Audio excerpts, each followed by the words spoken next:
dribble to McCollum. McCollum tripped and somehow got it to Bruce Brown, who pops it right to the top three. That's off the back iron. Rebound Biyombo, his first board of the night. So the Pels now are 2 of 4 from beyond the arc to start the game. Chris Paul spins right to the elbow, throws it off of Lennox's left foot, and it caroms straight to Trey Murphy. If Murphy wasn't there, that'd have gone all the way to the Spurs bench. Yeah, Kelly with the kick save. Legitimately. All right, Jordan Hawkins will check in. He is from Canada. That does fit. It's very true. And Jose Alvarado. And no Zion Williamson tonight. No Yves Missi. Yves still, they're taking it easy with him with the ankle. Zion out for personal reasons. Julian Champagny in for the Spurs. Along with Vassell, Paul, Johnson, and Biyombo. Bismarck. Left free throw line extended, handed off to Paul. Paul baseline, 15-footer, good. His midi. If that's working, it's tough. First 3 games against the Pels this season, Chris Paul went 7 for 24 from the field, which frightens me. Very un-Chris Paul-like. Now in the lane, Makovich got a floater around and out after the pass from Alvarado. Pels up 14-13 for the time being. Not anymore. Keldon Johnson drives the restricted arc. He floats it up and in. And it's 15-14 San Antonio. When you turn all of it, live ball turnovers, you get in transition. That's another live ball turnover. Again, as Trey Murphy is stripped by Champagny. Over the head pass to Vassell on the left wing. Now up top, Paul back to Champagny, and he traveled. So they give it right back. So the Pels have turned it over 4 times already in this game for 4 San Antonio points. That was just the second turnover for the Spurs, as Mo Bamba will check in for Carlo Makovich. Mo's still on that 10-day contract. This is his 5th day of the 10-day. Yeah, 4 Pels turnovers, 3 of them unforced.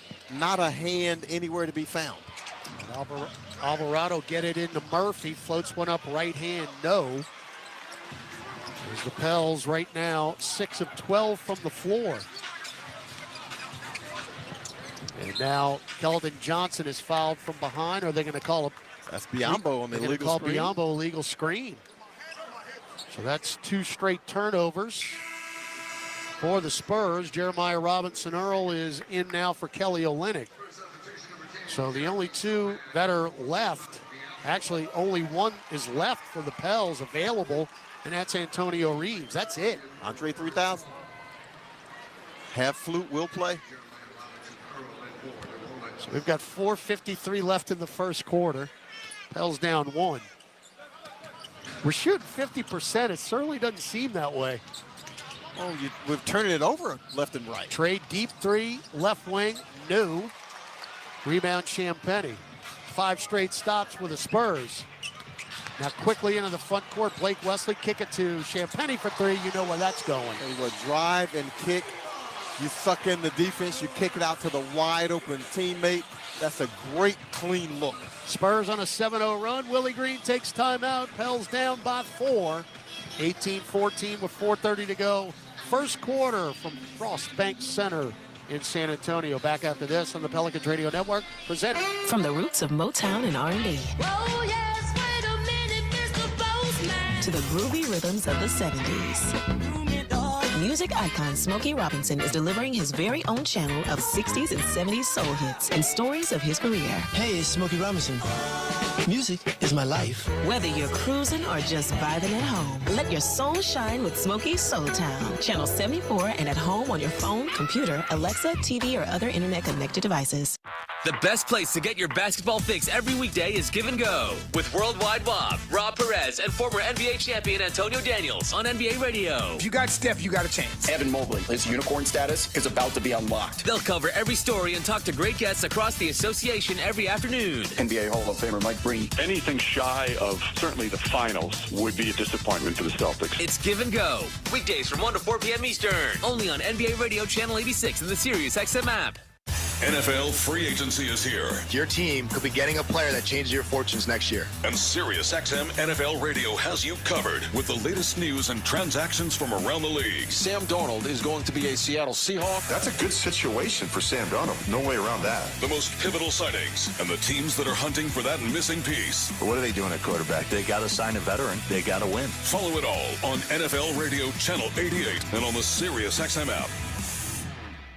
The Players' Championship is on Sirius XM PGA Tour Radio, Channel 92. Scotty Scheffler becomes the first player ever to win back-to-back Players. The best field in golf stands on the way of an unprecedented three-peat for Scotty Scheffler. Very rare air where Scotty Scheffler is now, and he is making a historical type run. Live coverage from the Stadium Course in TPC Sawgrass continues tomorrow at noon Eastern. The Players' Championship is on Channel 92 in the car and on the Sirius XM app. Hey, this is Brian Geltzeiler. Wake up early with me in 2007 NBA Coach of the Year Sam Mitchell every Saturday morning from 7 to 10 a.m. Eastern as we break down everything NBA on Channel 86. We've got 4:30 to go first quarter. They're on a 7-0 run. Yeah, but all numbers are equal in this game. The teams have made the same amount of two-pointers, 6. They made the same amount of threes, 2. Now, San Antonio's made 4 free throws, but you've got the 3 turnovers for the 4 points scored off those turnovers by the Pelicans. That's the difference in the game because it's a 4-point game right now. All right, so we are going to go with pretty much a 4-guard lineup in Mo Bamba here. Jordan Hawkins, Trey Murphy. Well, Trey's a wing. Jose Alvarado, Jeremiah Robinson, Earl, and Mo Bamba. Spurs with Vassell, Blake Wesley, Julian Champagnie, Keldon Johnson, and Jeremy Sohan. We turn it over again, and we give it, or they give it right back to us, and Jose can't convert. Back the other way, Champagnie to a streaking Blake Wesley, who misses a hammer dunk. Oh, I think Hawk got a piece of that one. And now an alley-oop the other way, and Sohan knocked that away. Back the other way, fast and furious. Right corner, Wesley had a 3, didn't take it. Vassell, shot fake on Bamba, Euros in, and will finger roll it up, no good. Tipped up, no good. It is chaotic and ugly right now. Rebound, JRE. Dump it right corner, Trey, wide open 3. And he made it. That will settle it down, because we were playing we were playing a little clown music for a second. So it's 18-17. Murphy's got 2 3s, 6 points. Sohan going with the Easter egg look tonight. He was turquoise when we played him in late February. Champagnie, left corner 3. Yep. That's a challenge 3 by Hawkins. He falls into the bench after he shoots for that one, into the Pelicans bench, and still drilled it. Tell you what, Champagnie played really well against us back in those 2 games in February. And he's got 6 points in this game. Pels down 4, 3 minutes left in the first. Jose picked up his dribble, top of the key. Now get it to Murphy, hounded by Blake Wesley. Why not? Trey airballs a 3 from about 30. Yeah, shot clock was about to expire, and I'm not exactly sure what Jose is telling Trey that he should have been doing. He had to get a shot up because the shot clock was about to expire. So that's another turnover, our 5th. Just another poor possession. So Blake Wesley will bring it into the front court. 4 double-figure games this season. He's got the ball, right free throw line extended, switches to a left hand, gets to the dotted line, won't put it up. Now Champagnie, head fake on Murphy. He'll pick up his dribble. Backdoor cut, Wesley, throw it out in the corner. Sohan, shot clock at 2. Sohan dishes it to Johnson, who drives in with 1 on the shot clock, and Keldon Johnson is hammered. Even in the scramble, seriously, their movement allows them to get off a good shot because they are really scrambling offensively on that possession. They're all over the place, but the ball movement and the body movement allows them to get a shot at the rim. Extra pass, extra pass, extra pass. And again, if it takes them 23.9 seconds to do it, they'll do it. Free throw, Keldon Johnson, who is now in his 6th year here in San Antonio, a draft pick back in 2019, averaging 12.5 a game. 4th in the NBA in bench scoring is Keldon Johnson. Second free throw, no good. Rebound, Trey Murphy. He's got 778 now bench points and 4th in the league. Pell's got to hold on to the basketball. That would help. 2:15 left in the quarter, and we're down 22-17. Hawkins, pop a right of the top 3. That is way off. Tip, dip, taken by Stephon Castles back into the ball game. Sohan, get it to Johnson. Extra pass, right wing 3, Champagnie. Front iron, no good. Rebound, JRE. But again, the ball movement's very impressive. They're going to get a wide open look. They're going to share the basketball until somebody gets a wide open look. Be nice to score here. It's been a while. Alvarado splits 3 defenders, drives in off the glass, asking you shall receive Jose Alvarado. Able to turn the corner, get his body in front of Sohan. Matter of fact, we were talking about Keldon Johnson. He has been #1 in the league since the All-Star break at 19 a game. Blake Wesley drives in, misses a layup. I think Hawkins might have gotten a piece of that. Back the other way, Alvarado. Jose stops left wing and waits for help. Whip it over right side, Hawkins. Now he's between circles, getting a left hash mark, Murphy. Murphy, dump it off to Hawkins, can't pull the trigger. Picked up by Castle. Now 5 on the shot clock. Hawkins get it to Trey. Wide open, right wing 3. Rainbow back iron. Got his own rebound on the right baseline. No look past the JRE. Extra pass, Mo Bamba. Fouled at the rim. So here's a little ball movement by the Pels. Now, Pels spent 21 seconds around the three-point line before Trey Murphy shoots that 3, gets his own rebound. And then when they finally get into the paint, they're able to draw the foul. Both teams scuffling from beyond the arc. San Antonio 3 of 10, Pels 3 of 9. We will not have a repeat performance by the Charlotte Hornets last night. Not happening. They had 81 points in the first half. That's just... Mo Bamba free throw is good and made 18 threes. That's a special kind of cooking. And they are not good at all shooting threes. It was just one of those nights, and it happens in the league. But it's a bit overboard. How about this? San Antonio had 21 made threes in the game and lost by 11. That's what I'm saying. 21 of 46. So, a healthy percentage and a great number of makes. Charlotte ended up with 26, by the way. Champagny, another 3 around and out. Rebound on the deck taken by McCullum, who just checked in. Pels down 1. 45 seconds left first quarter. Now McCullum doubled. Got out of it. Chesson left corner to Hawkins. Little stutter step on Castle. Spins right. Drives to the elbow. Whip it over to McCullum, right angle. He'll go baseline. The running floater, no. Tipped up and in by Mo Bamba. Mo! Yep. Mo better tip. 4 points for Mo Bamba, who knocked 2 free throws down in the last possession. He guided that one in with the left hand. And the Pels lead 23-22. So it's a 6-0 run. 15 seconds left in the quarter. Castle, one-on-one with Alvarado. Put it on the deck. No look pass over to Wesley for the corner 3. That's no good. Rebound JRE. You got 5 seconds left. Plenty of time to get a good shot. McCullum front court. Bumped at the elbow. Threw it to nobody. And it's a turnover. I don't know where he was trying to go with the basketball. Half a second left. And that'll do it. The New Orleans Pelicans have not responded well to physicality this season. And that was another instance. They got physical with CJ, got him off his mark. He throws it out of bounds. Well, despite shooting 41% from the floor and 33% from 3 and committing 6 turnovers, you're leading San Antonio 23-22 because you've held them to 35% from the floor. We'll take a break. Pels up 1 after 1 here in San Antonio on the Pelicans Radio Network.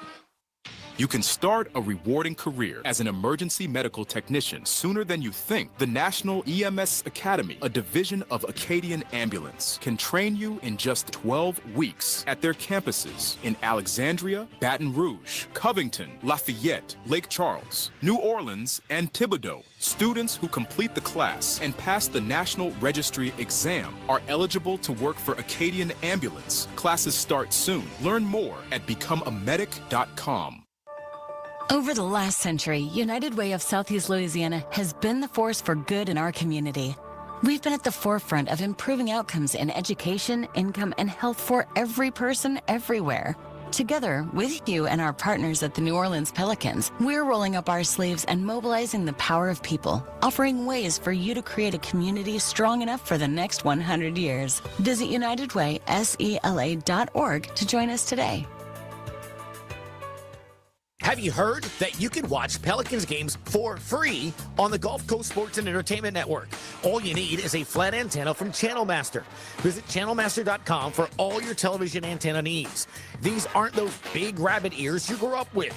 Channel Master can set you up with a sleek new flat antenna for as low as $35. For a limited time, use code PELS20 to save 20% on your entire purchase. That's PELS20 to save 20% at Channel Master. I don't want to touch base or circle back anymore. I want to charter a boat and go fishing with my friends. I don't want to make a to-do list. I want to make a to-eat list. I don't care about a PowerPoint. Give me a juke joint. It's time to cut loose and lose track of time, billable and otherwise, altogether. Play Coastal and go have some fun for fun's sake. For more information, visit coastalmississippi.com. And now a steal, Reeves. Come out with it. Makovich leaked out. Dump it down to Carlo and throw it down with two hands. Carlo's corner my foot. Carlo's rim. Now, here's Todd Trafanini and John DeShazier. And we start the second quarter. Pels basketball moving left to right in the City Edition uniform. C.J. McCollum, Jordan Hawkins, Bruce Brown, Antonio Reeves, and Mo Bamba on the floor. Hawkins has a left angle, pop a three. That's no good. New Orleans now 3 of 10 from the floor, from the three-point arc. San Antonio in the classic all-white with the black lettering, silver trim. Champagny splits two defenders, drives in, throw it out left corner. Harrison Barnes, fly by Reeves, take a three, absolutely. And it's 25-23. When he sidestepped Rook and he drained that one. Harrison Barnes in the corner. You might start running back the other way because it's going in. Now Bruce Brown get it to Hawkins. Up top McCollum, pop a straightaway three. And CJ finally on the board. His first make of the night in any category. He does have 3 assists. As Mamu Kalashvili, right corner, will drain a three. So Sandro in his 4th year out of Seton Hall knocks one down. He's 36%, all 6'9" of them. As we miss another three taken by Mamu. 28-26, San Antonio. Oh, Sohan wide open if you're not gonna in get the back lane. if you're not going to get back in transition, you're going to give away layups. And Willie Green says, let's try to at least look like we're getting back in transition. Well, Antonio Reeves just checked into the ball game. If he wants more playing time, I would advise guarding somebody, because the look that Willie Green gave him coming off the floor would have put holes through him, because Willie Green could have shot lasers through his eyes right there. So timeout on the floor. 10:38 left. Second quarter, 30-26. San Antonio. Gus Catgill with a scoreboard update. We come back in the Pelicans Radio Network. When you get a Pelicans debit card from Keesler Federal, every day is full of possibilities. And free checking saves you extra cash to make those possibilities a reality. Perfect for the things that make you happy. Plus, with your new Keesler Federal Pelicans debit card, you'll also save 25% on tickets and merchandise, and choose from 5 different fun card design options. Enjoy all the perks you get for all the things you love. Keesler Federal, the official credit union of the New Orleans Pelicans. Federally assured by NCUA. Teddy Swims, performing at Champion Square August 10th. Get tickets now at Ticketmaster.com. For more, visit TeddySwims.com.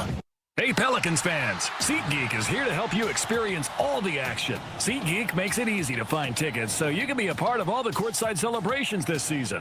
Whether you're buying or selling tickets to Pelicans basketball games or to any other live event in New Orleans, SeatGeek is the place to do it. SeatGeek is the official ticketing partner of the New Orleans Pelicans. The most disruptive idea in ticketing? A ticket that works. Expect the expected. SeatGeek.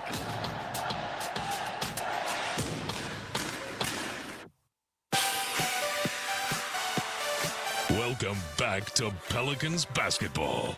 Let's check tonight's NBA scoreboard. All right, guys, we'll see the Detroit Pistons on Monday. Then at their place on Sunday, a week from tomorrow. They are at home, trailing 91-77. SGA, guys, 37 points. Cade Cunningham, 11. They're just lining them up. OKC, just like Cleveland. Line them up. I mean, that might be the finals. They might be. They look like they're on a collision course because they're beating everybody. Don't matter, home or away. All right, here in San Antonio, 10:38 left in the second quarter, 30-26 Spurs. There's Pell's ball. I don't know why Bruce Brown's walking the dog with 10:30 left in the second quarter. Exactly. But hey, man. Get the clock moving. You got to conserve time.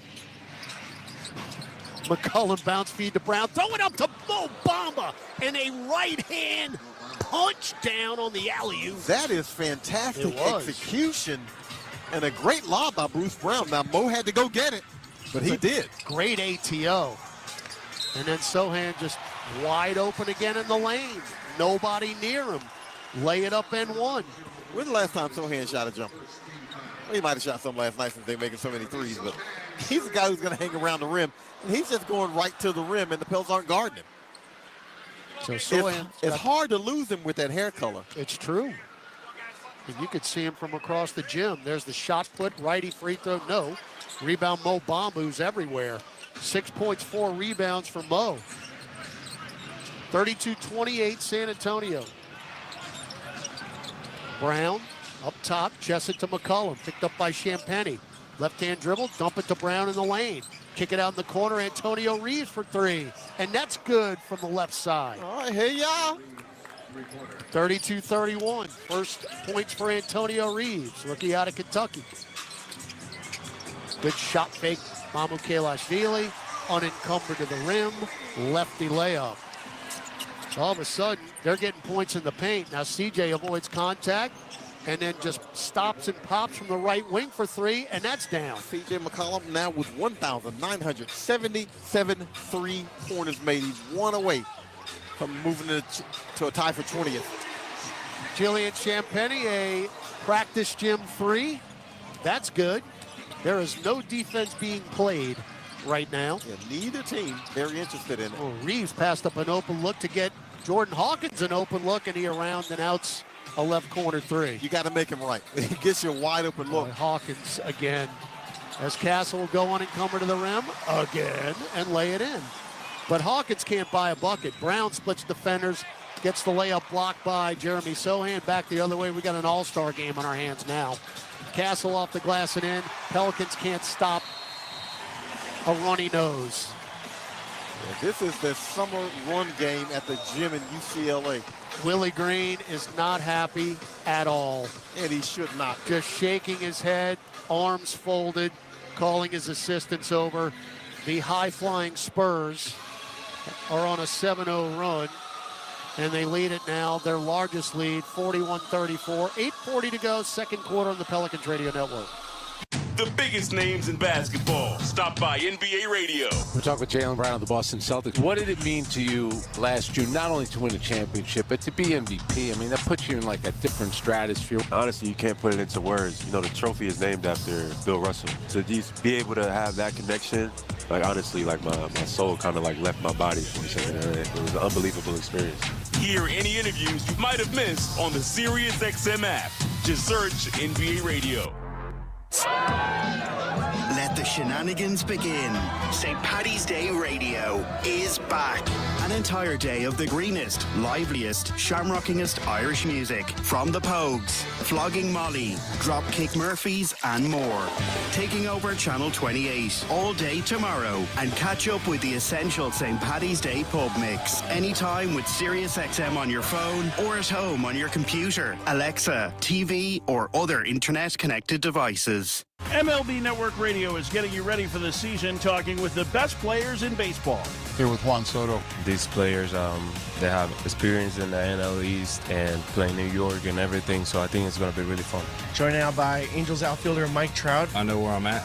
I know when I'm out there, you know, I still feel I'm the best player on the field, and that's the whole mindset coming in the spring. You know, enjoy it, have some fun, and, you know, play. Hear player interviews from all 30 teams right now on the SiriusXM app. Just search Spring Training. NBA Radio on SiriusXM is available on your connected devices. Listen at home anytime you want with Amazon Alexa, Google Assistant, or however you stream in the house. Minutes and 20 seconds in to the second quarter. And the Pelicans, John, have just are not very interested in playing defense right now, and the numbers back it up. Spurs have scored 19 points in those 3 minutes and 20 seconds off 6 assists. So the crowd gets free wings. 5 wings from somewhere because they got 5 assists in the quarter. But they got 6 assists in 3 minutes and 20 seconds. It really started with those easy looks by Sohan underneath the hoop, and it's just carried over. I mean, Sohan's not making any moves. He's essentially, without the ball, walking down to the rim and waiting for a pass to lay it in.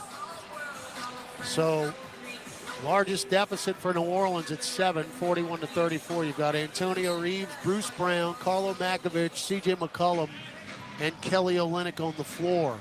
Spurs with Barnes, Champagnie, Sohan, Castle, and Mamu Kalashvili. We got a foul on the Mamu down with the hammer. Yeah. Olynyk was in the paint. They were going at it, those two biggins. Olynyk took that one in the face, maybe the mouth. So Mamu's first.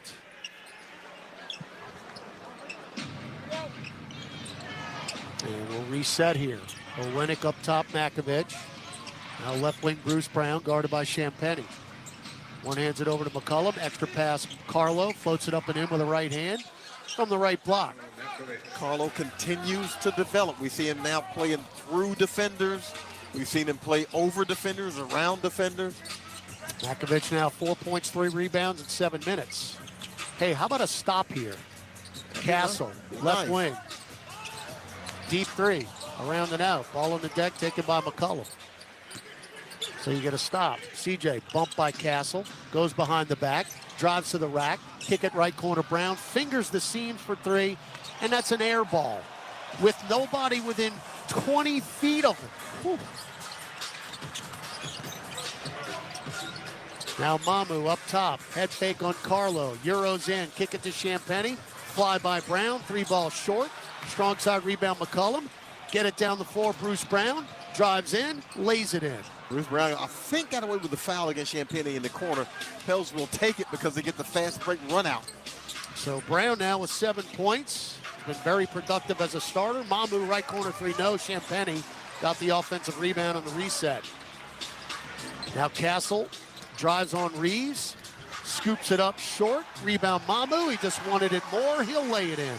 Yeah, they're attacking the offensive glass and doing to the Pels what the Pels should be doing to them with the second chance points. Olynyk had it poked away by Castle. He is all over the place right now. Olynyk was about to shoot a 3. Instead, Castle forced the knock out of bounds as Vassell and Johnson will check in for San Antonio, who have a 43-38 lead. 7 minutes left in the second quarter. Spurs have just been swarming in the quarter, and the Pels have to match that energy. Yeah, I think they were probably challenged a little bit after the game last night here.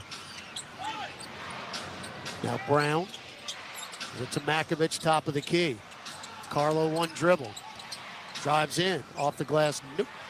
And the rebound, Harrison Barnes. Back the other way, Johnson. Swinging around to Mamu, drives, spins left into the paint, leave it for Johnson, floats it up short, knock the rebound away to McCollum. CJ drives across the timeline, looks around for nobody, and then pops a 3 anyway. That's off the heel. Good save by Antonio Reeves, who threw it all the way into the backcourt. Now, I think that how is that a violation? Yeah, that should be legal. That's not. Why is that a backcourt? Wow. Now Willie Green is not protesting. Willie Green is protesting as well as Kelly Olynyk. They're saying, hey, I don't think that was a violation. He just saved the ball, threw it into the backcourt, and it's over and back.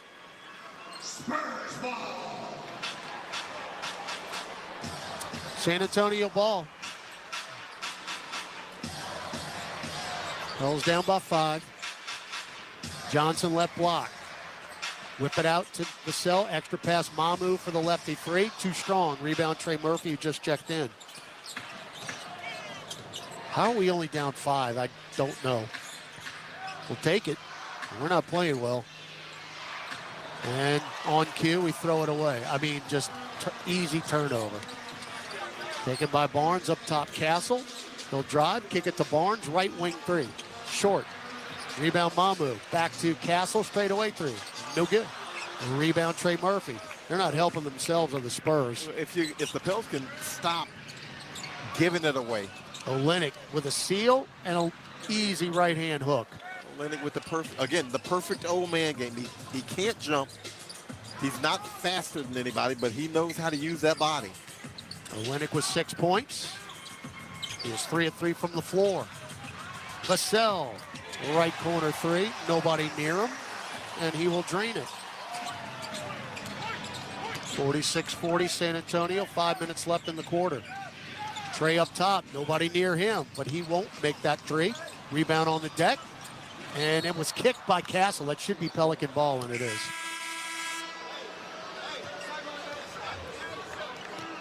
So the Pels can't find a D here in this quarter. Still only down 6. That's the thing. So you're hanging around. Let's see, Chris Paul check in for Castle, who has 8 points and 5 assists in 15 minutes. All right, Olynyk can inbound it to Jose Alvarado. Jose, deep left wing. Now Carlo up top for three. Nope. Off to the left, rebound Vassell. Pels are now 6 of 18 from distance. Now Barnes, Euroed in, finger roll. They're just downhill. Downhill, downhill, downhill. As Olynyk threw it off a leg, tried to get Bruce Brown cutting in. It was knocked out of bounds by San Antonio. And it is Pels ball. San Antonio only has 18 points in the paint. Feels like more than that, but 23 bench points to the Pels 11. Yep. We talked about it prior to the game. Despite losing by 11 last night, they had 8 players in double figures. 8. That's a lot of versatility. We don't have that. No. Not no. The 10 we're running out tonight. No offense. As Jeremiah Robinson-Earl will check in for Makovich. We don't have anybody near double figures. Our leading scorer is Bruce Brown, who's got 7. And we're down 8 with 4:34 to go in the quarter. And down to JRE. Robinson-Earl, left-hand dribble drive, top of the key. Leave it for Olynyk, shot clock at 10. Olynyk, 1-on-1 with Sohan. Spins left, goes up and under. Oh, my goodness. And then finger rolls it in from the restricted arc. Old man game is absolutely on full display. Vassell says, enough of that. I'll just go right through your defense. Miss a layup. Foul. JRE is come up lame as he is favoring his right foot. Kelly Olynyk's like, I will show you young whippersnappers something about this game. I mean, you can't speed him up, but he's got enough craftiness, savviness to be able to get shots off. So Vassell, who is 74% at the free throw line, knocks the first one down. Spurs are now 6 of 8 at the free throw line. Pels have gotten the line twice. And they get another foray to the rim. That's how they got the foul shots. They're getting to the rim. Tremendous segue, partner. The Spurs had 4 points in the paint in the first quarter. They've got 18 now. And really that should be 2 because those 2 free throws come off a drive to the rim. 50-42. Olynyk just threw it right to Vassell. Coast to coast. Nope. Foul, yes. And this one is not going the way of the Pelican here in this second quarter. It has been all San Antonio. Your margin for error is so small for the Pelicans. And I'm saying, you're talking about an 18-win team, 18-49. So, you know, it's not as if the Pelicans are playing or jockeying for a playoff spot or play-in. But you want to have some chemistry and momentum and all the things you're looking for down the stretch. So with the free throw, it's good. He's now 3 of 3 from the line, 6 points. But like we talked about at the top, John, even though it's a small chance, the Spurs are still in the playoff picture. You would think not because Wemby's out and Fox is out the rest of the year. but they're only 3 back at Dallas. And Dallas, they are not going northward. Second free throw, no good. So the Spurs still have something to play for. Yeah, and if you think about it, if you're the Spurs, why not get in and get these young guys some experience? JRE left wing as Vassell went 1 for 2 at the line. Pels are down 9 here. Olynyk, whip it cross court over to Murphy for 3. That's good. Nobody within 5 feet of him. And Trey drains his third 3 of the night as Vassell will answer for 3. No, off the heel. Long rebound. Olynyk is second. Pels down 6. Later stages of the second quarter. Trey to Jose. Volleyballed it up. Stolen. Jose's had a really rough game as Vassell will go coast to coast, lay it in and 1. Jose can't hang on to the ball. Yeah, that is just the worst of possible outcomes. You turn it up, well, not turn it over, but you get up a terrible shot on one end that really doesn't look like a shot attempt much, and then you get beat back in transition again. So add more points to the paint for San Antonio. Vassell had 22 last night, and now he's got 9.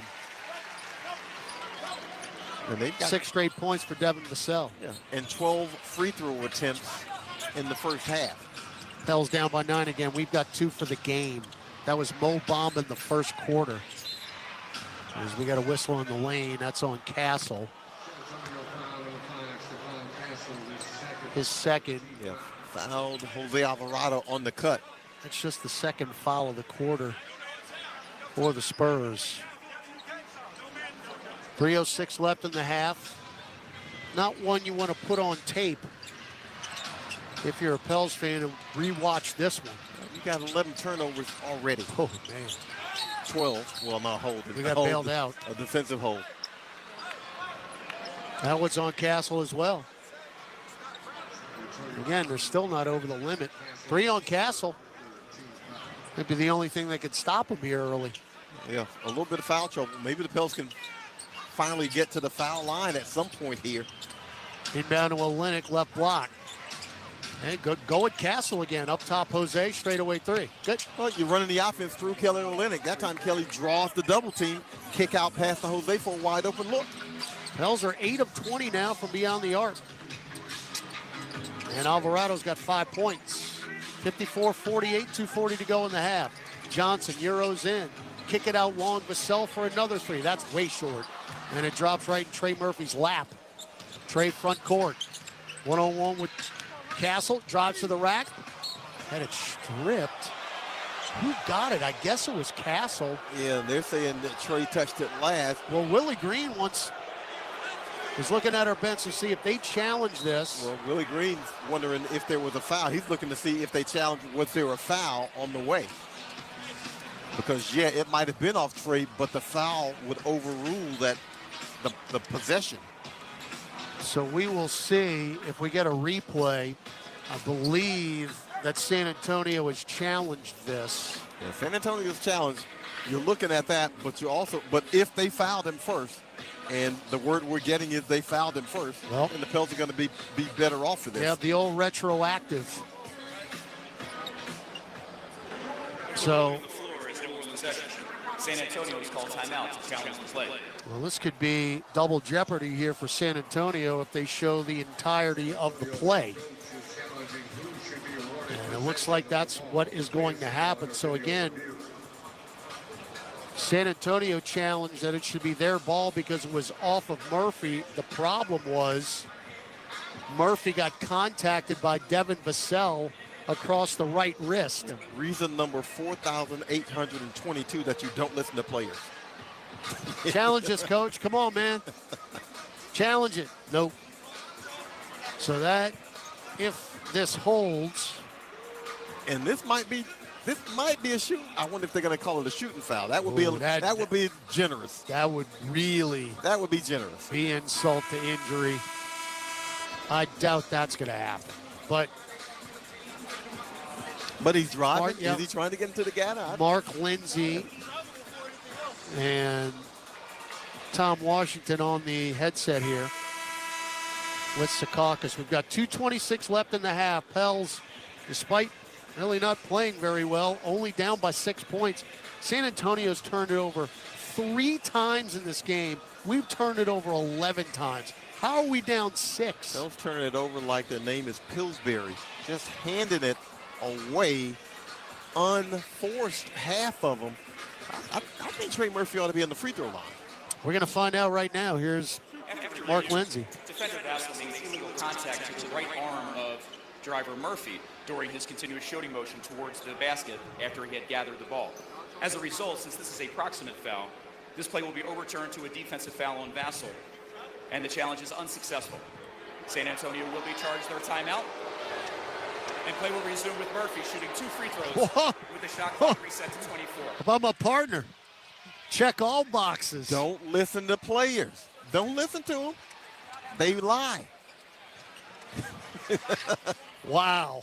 Now, that is the last thing, literally the last thing that Mitch Johnson was expecting when he challenged that. You could have gotten away with it with just the Pels with possession on the baseline. And you would have been like, okay. Not only that, you get 2 free throws from a 90% free throw shooter, which he buried the first. Wow. So San Antonio done with challenges tonight. Well, maybe this will spark the Pels a little bit. They needed something to kind of go their way here. Second free throw, Murphy. He's in double figures. He's got 11. First Pell in double figures tonight. And it's just a 4-point game. 54-50 San Antonio. If you can hang on to the ball. Johnson in deep off the glass. No. Rebound, Jeremiah Robinson-Earl. McCollum, front court. Lob it down low to Olenek. They don't listen to me. No. Knocked away, turned over. Alley-oop the other way. Keldon Johnson to Sohan. We just cannot hang on to the ball. Look, I love Kelly Olynyk.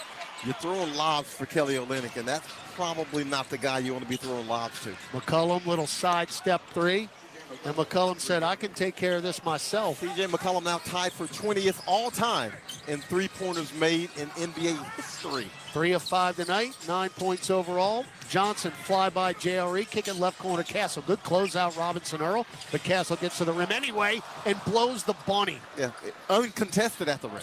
Now McCollum, oh, beautiful crossover. Steps to his right and buries an angle 3 in front of the Spurs bench, and McCollum is heating up. Christian James McCollum with the hezzy and the crossover and the wide open shake. And we are tied at 56 on an 11-2 Pels run. Sohan just trucked now. He trucked Olynyk.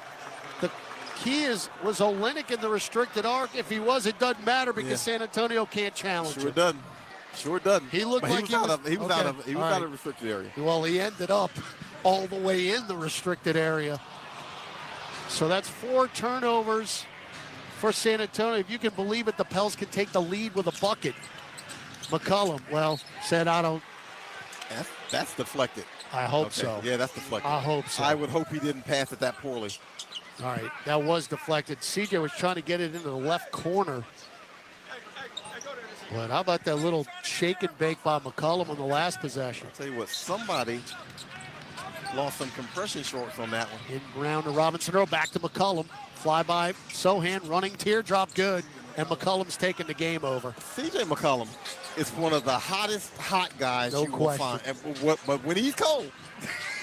Well, like we say, there's no middleman. Yeah, but when he's hot, well, he's one of the hottest hot guys you can find. He's got 8 straight. Now Chris Paul, who just checked in, 3 balls left side, no good. Rebound Robinson-Earl, who is piling up the boards. That's his 6th rebound. And the Pels lead by 2, 58-56, 20 seconds left in the quarter. 12 on the shot clock. McCollum looking for it again. Whip it right to Chris Paul, who knocked it on the deck, and Paul gets the steal anyway. Now to Vassell in the dunk. Chris Paul been making that steal. Yes, he has. For 100 years. He's also second in steals in the history of the league behind John Stockton. So we're tied at 58, 4 seconds to go. Alvarado with the nail, throw it out to Murphy. Down low Olynyk, we don't get a shot off. That's a fitting end to the first half. Well, first, Chris Paul with steal number 2,700 in his career. So a milestone. second, Pels at least closed with a flurry. C.J. McCollum discovers his offense, and the Pels put a little juice to it. If they can stop turning the basketball over, they will give themselves a great chance here. But 13 turnovers for 13 points in the first half, that ain't going to cut it if they double that. Yeah, 13-4 is the turnover margin for the Pelicans, one you don't want to lead in, but coincidentally, that was the end run in the second quarter for New Orleans, 13-4. So we go to halftime, no better than when we started, 58-58. We'll send it back to New Orleans in our Smoothie King Center studios. Gus Cattingill, Pelicans at the half after this on the Pelicans Radio Network. Discover the world's most advanced outdoor kitchens by New Age Products. Grills, cabinetry, appliances. Together, delivering an outdoor cooking experience rivaled by none. Only at NewAgeProducts.com.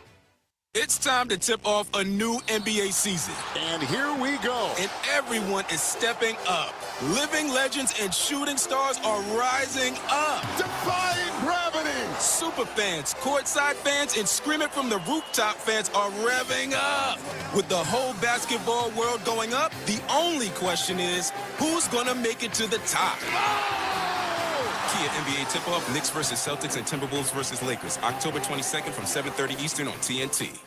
You can start a rewarding career as an emergency medical technician sooner than you think. The National EMS Academy, a division of Acadian Ambulance, can train you in just 12 weeks at their campuses in Alexandria, Baton Rouge, Covington, Lafayette, Lake Charles, New Orleans, and Thibodaux. Students who complete the class and pass the National Registry exam are eligible to work for Acadian Ambulance. Classes start soon. Learn more at becomeamedic.com. What makes the perfect garage?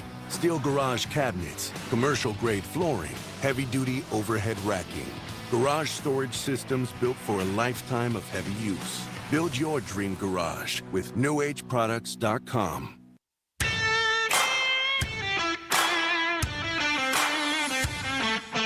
Time now for Pelicans at the half. Scores, highlights, stats, and more. Here's your host, Gus Cattingill. New Orleans won the first quarter 23-22. They lose the second quarter 36-35. It is 58-58 at the half. Pelicans and the Spurs. Gus Cattingill with you along with the conductor, Chris Moran.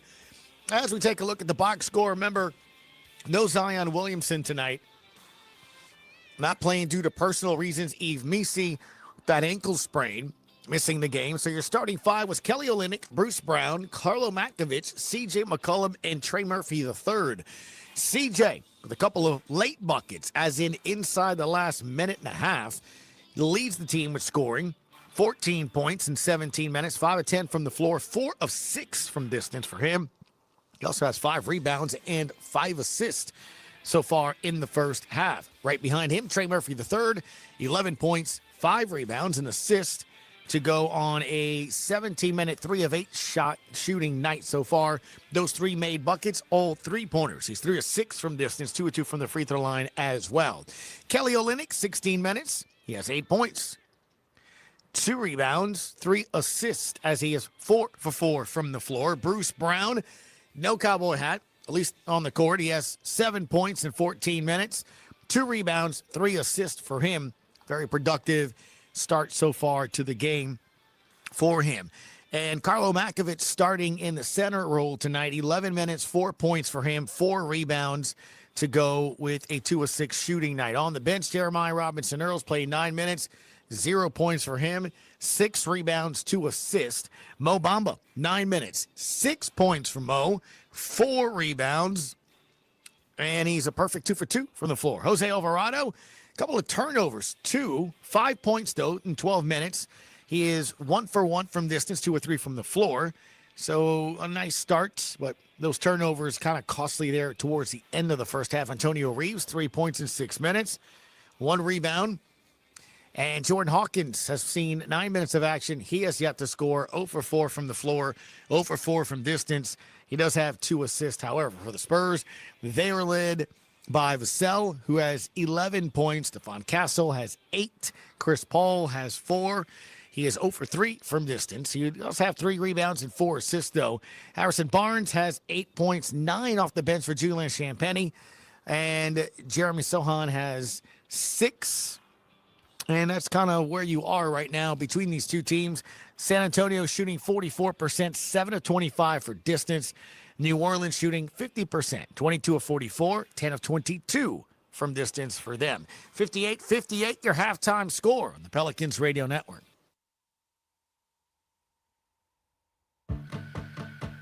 Entergy Louisiana is strengthening our power grid from Lake Charles to Baton Rouge, Metairie to Monroe. Our blueprint covers the state. Nearly 10,000 projects, over 11,000 miles of transmission line. We're reinforcing infrastructure to prepare for stronger storms, reduce outages, and respond quicker when you do need us. We're making stronger connections in every community because together, we power life. Kia is the official automotive partner of the NBA. And we think about basketball a lot. The plays, the swagger, the glory, the game. And how we can elevate our own game with capability that takes us to another level and ground clearance that propels us even higher. The 3-row 2025 Kia Telluride X-Line all-wheel drive. Kia, official vehicle of the New Orleans Pelicans. Call 800-333-4KIA for details. Always drive safely. Limited inventory available. I'm Clint Romig with Marsh McLennan Agency.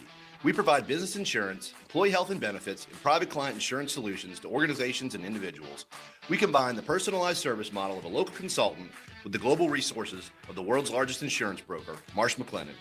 Here in New Orleans, we have deep roots throughout Southeast Louisiana that go back over 80 years. At Marsh McLennan Agency, we know more than just insurance. We know New Orleans.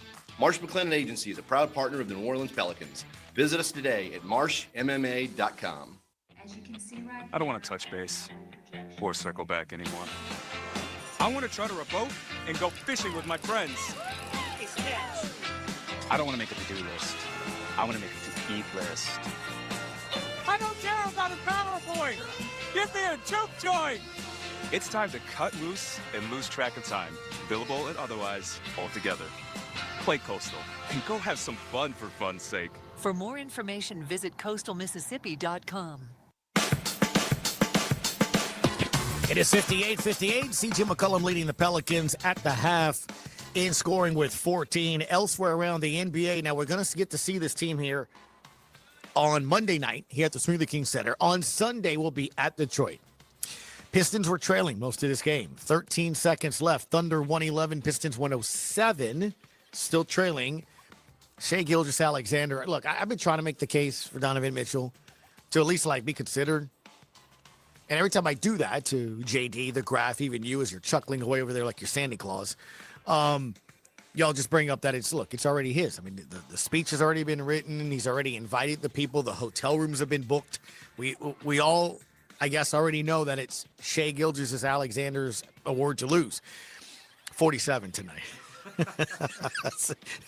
6 assists, 3 steals. It's like every time you bring this up, he has a better game the next day. You know what was interesting? Thursday night, right, was the last time he had a game, I guess, when he played.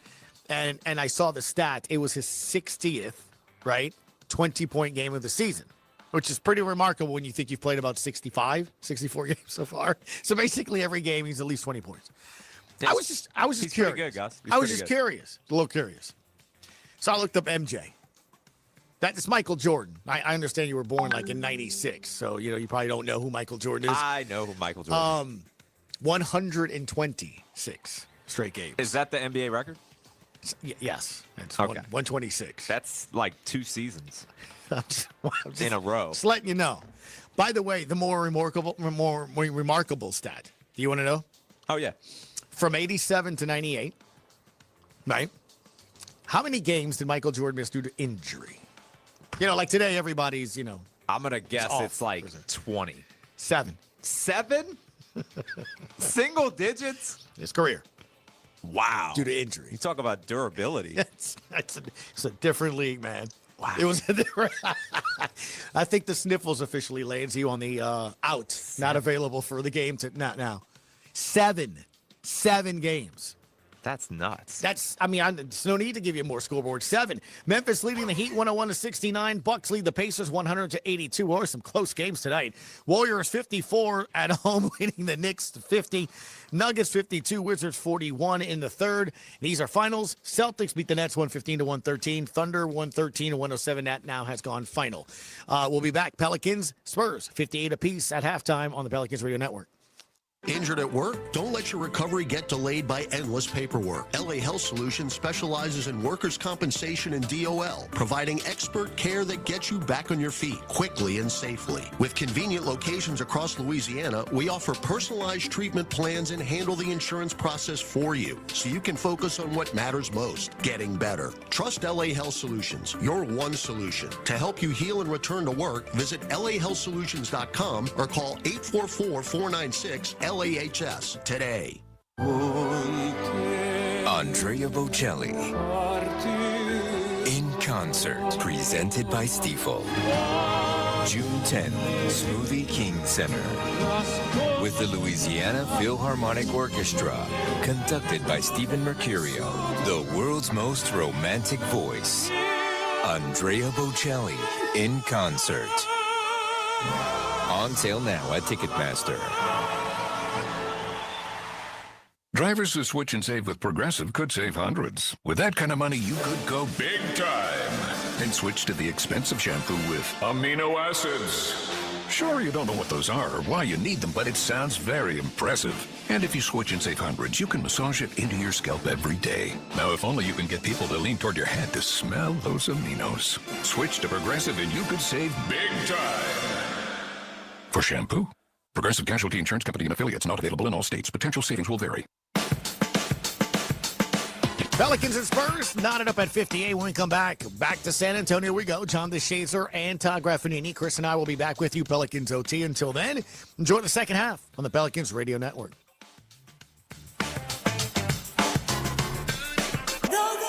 It's Lady Gaga. Let the mayhem begin. Welcome to Gaga Radio. Explore themes of chaos and transformation. I'm taking over exclusively on SiriusXM. A channel featuring her personal picks. To you, from me. And exclusive stories from her new album, Mayhem. Gaga Radio. For a limited time. Now on Channel 15. Or at home on your phone, computer, Alexa, TV, or other internet-connected devices. It comes around every year. People begin to scramble for information. It's a beast like no other. And VSiN is here to help you navigate the waters of the NCAA men's basketball tournament. Sharp Week begins on Sunday, and our team of college hoops experts will guide you through your brackets. Want to know who the wagering sharps are picking? Tune into Sharp Week on VSiN, SiriusXM 158. Sharps! You're gonna need a bigger bet.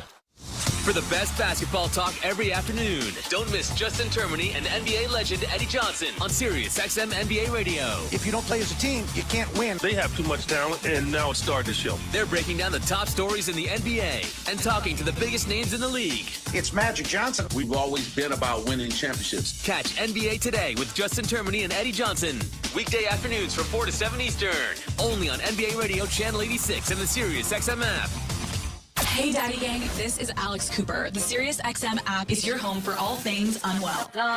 All new exclusive channels from me and my friends. Unwell Music.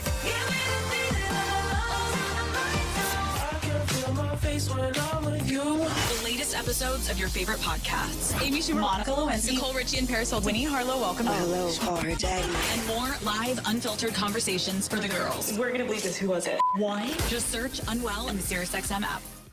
It's soccer's most thrilling league. Only the Premier League can make you feel like this. And now every match is on the SiriusXM app. Can you believe it? From the title race. This is remarkable. Keeps this title charge on track, surely. To the relegation fight. The impossible may still be possible. Hear every English Premier League match on SiriusXM FC 157 and the SiriusXM app. Just search for your favorite club. Hey, this is Brian Geltzeiler. Wake up early with me in 2007 NBA Coach of the Year Sam Mitchell every Saturday morning from 7 to 10 a.m. Eastern as we break down everything NBA on Channel 86. When they beat us here in December in this building on that Wembanyama 3 with under 10 seconds left, We'd actually won 4 games in a row in this building. So what does that tell you?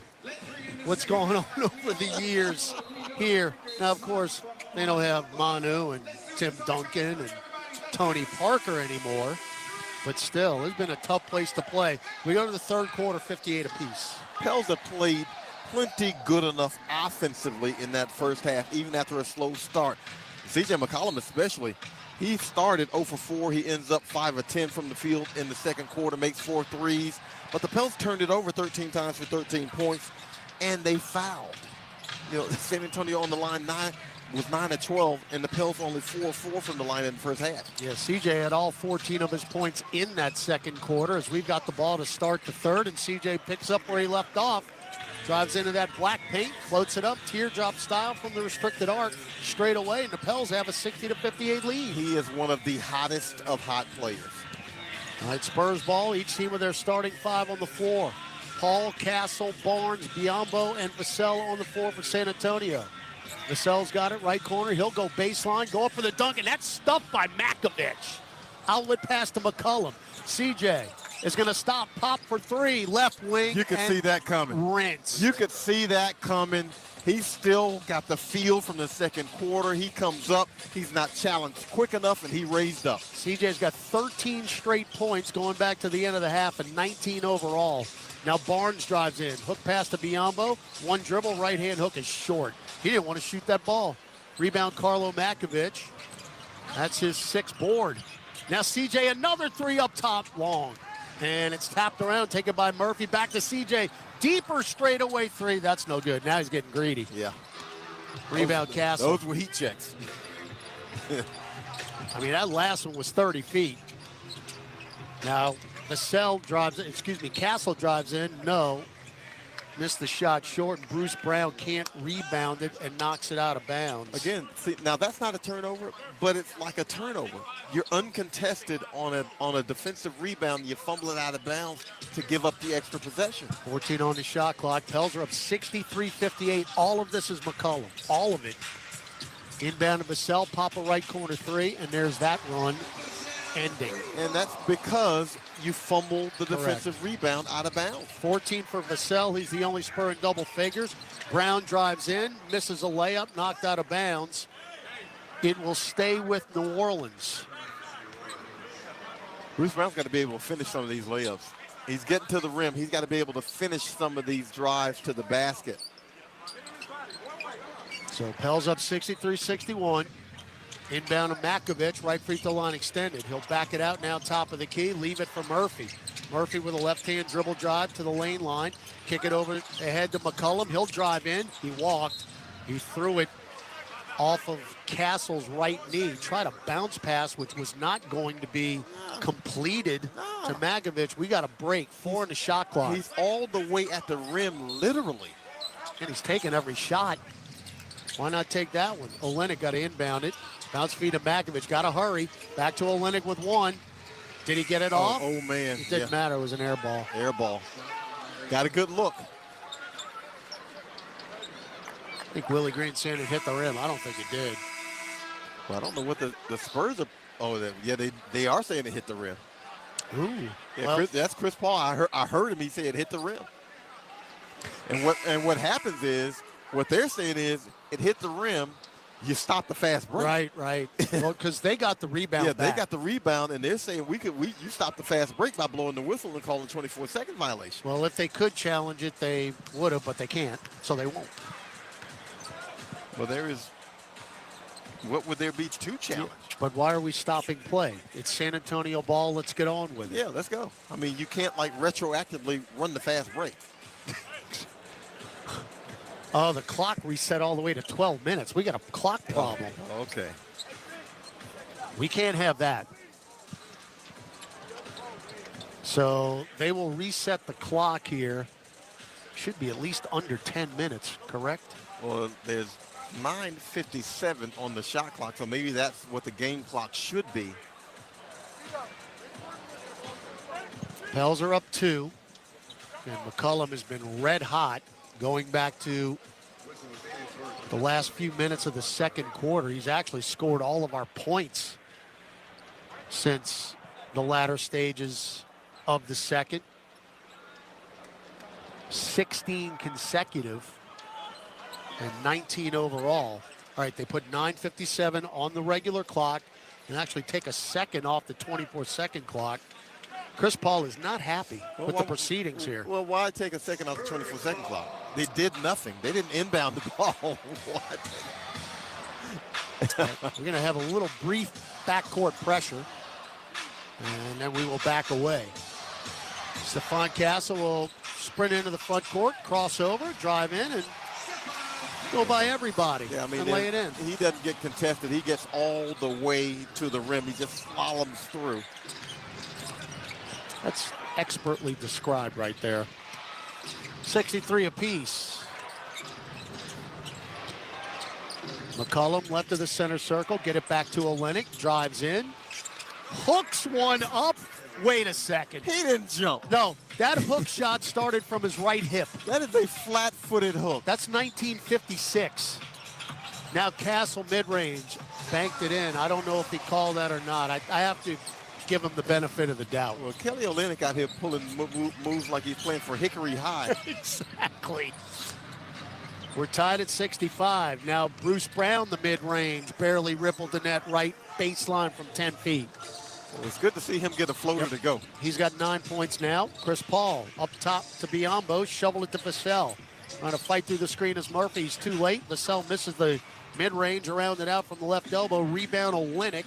That's his third rebound of the night. Now Bruce Brown drives on Barnes. Stops restricted arc. Bounce feed to Olynyk with dotted line. Left shoulder down. Powers in. Lays it in scoop style. Kelly Olynyk several times in this game has been caught in a mismatch with Chris Paul trying to guard him.